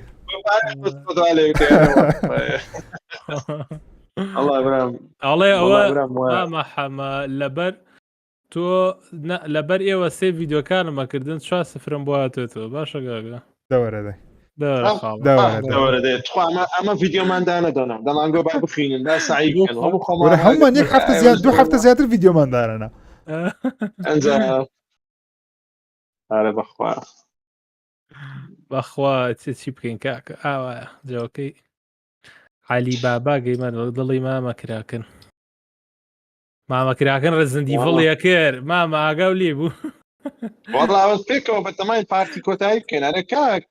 ژیر جان وڵای خەتامی منیش بوو فەقەرێ دوو جارەوان کرد کاکە گەدەڵی هەمومان جۆین دەکەین پارتی ئاخیر لە دەکەینە حەفلە ڕزندی وەک بەترسە ڕاز دەیکەینە کۆمیدی عەرەب شەیدا خستووە سەری خۆی پیاگر وەڵای کە گوتمەوە کەی ترسی کەدامە ژیر بکەمەی دەکرد بەرچەکی سفر بە ناویان کردبوو گەورە و گرچکەی خلاص کردەوە ئەو پەبجی نییە مامە ژیری خۆشمان ئەمامە لە بیرتە نابوو مامە کرد لە بیرتە بەجی کاتێک یاریمان دەکرد ڕزنی بڵ لە مەرحەلەی سێم لە بۆسپاتی سێم لە شوێنەکەی هاوس ئۆف بێنیتۆ ئەوەندە ترسناکە دەمزای شوێنش ترسناشتیدا بەڵام نەمزای چەند ترسناکە مامە هەمەش شوێنەکەی بڕی بوو تەلەفۆنە مامە زاناکرد زاناوتی وەڵای من لە ماڵ نیم لە دەرەوەم ناتوانم بەس تەلەفۆنە مامە هەمەی کرد گوتی کاکە لەگەڵ دەم بە تەلەفۆن لەگەڵم بوو ئینجا لە ناو لایڤی ئینجا توانی شوێنەکە ببڕێ وەرە پسا مامە ژیر ئینشاڵڵا کاکە ژیر مەبەستم کراکنە بەیانی ئینشاڵڵا وەڵای زەحمەتە بەیانی بەس لایڤچکەمان هەیە بەس ئینشاڵڵا دوو بەیانی ئەگەر ئەوەی بکەی زۆر باش دەبێت پارتی ئەخیریە حەز دەکا بێکەوە بیکەین هەموو مامەژی کوڕە پیاوی چابە بۆ خاتری خوا بەخواڵە حەق خۆیتی وەرە ئەم زۆر ترسنۆکم لە یاری وەڵا لە یاری دەترسم لە فیلم ناترسم لە زۆرتان ترسم بەڵا بەخۆت یاش زۆر بەخۆت حەز دەکەم نۆ زیاتر لەو شتەی تێدا دەبێت کە لەو پارتی هەبوو چکە زۆر ئەوەی کاردانەوەی باشی زۆر باشی اینجا حەز دەکەم لە نوێیەکە سوود لەوە دەبێنی و نوێیەکەش زۆر ئیشی بۆ دەکات دەڵێن کەوتۆتە 2023 چوار ینی تاخیری دەکات کە دەبتە کۆتا بەشی ئەو چیرۆکە عائیلەکەی نەیتنی اینجا شتێکی باشی بۆ دەکات هیوادارم بەڵای بەقوت بوو بە جدیا فەرە بوو ئەو یاریە زۆر بەدڵم بوو زیاد لە پێویست والله جەماعەت من دەبێت لێرە بەجێتان بێت لە مەڵا لە ماڵەوە لایڤەکەش دادەخەین ئۆکێ خۆشەویستان لایڤ ستریمێکی خۆش بوو خۆشحاڵ بووین زۆر سپاسی مامەزانە و مامەحەمەد دەکەین سپاسان دەکەم کە لەگەڵمان بووین سپاس بوو ئێوەی خۆشەویستیش مامەزانە دوا قسەت سپاس مەمنون ژیرجیان هیوادارم هەموو لایەکتان ئەوە بەردەوام بن چالاک بن و وەکو باسم کرد تەواو ئەوەتان نەما خوێندنتان نەما جە بتان بینین پشتگیری هەمووکەتان ببینین ها چەند پشتگیری بکەن ئەوەندەش تەشجیع دەبن جەماعەت ڤیدیۆ جوانترتان بۆ دەکەین ئینشاءڵڵا مامەحەمەد دوا قسە و ڕێز و خۆشەویستیمان بۆ میان چاویان ماچەکەین هەر سەرکەوتوو بن هیواداری چێژیان لە لایڤەکە بینی بێ و کاتیش خۆش و بە سوودمان بەسەر بردەبێ و دەستیەوەش خۆش بێ مامەژیر مامەزانەجان هەر سەرکەوتوو بن چای من چاویەکە بێکەتان ماز دەکەم هاوڕیانی خۆشەویستم تا ڤیدیۆی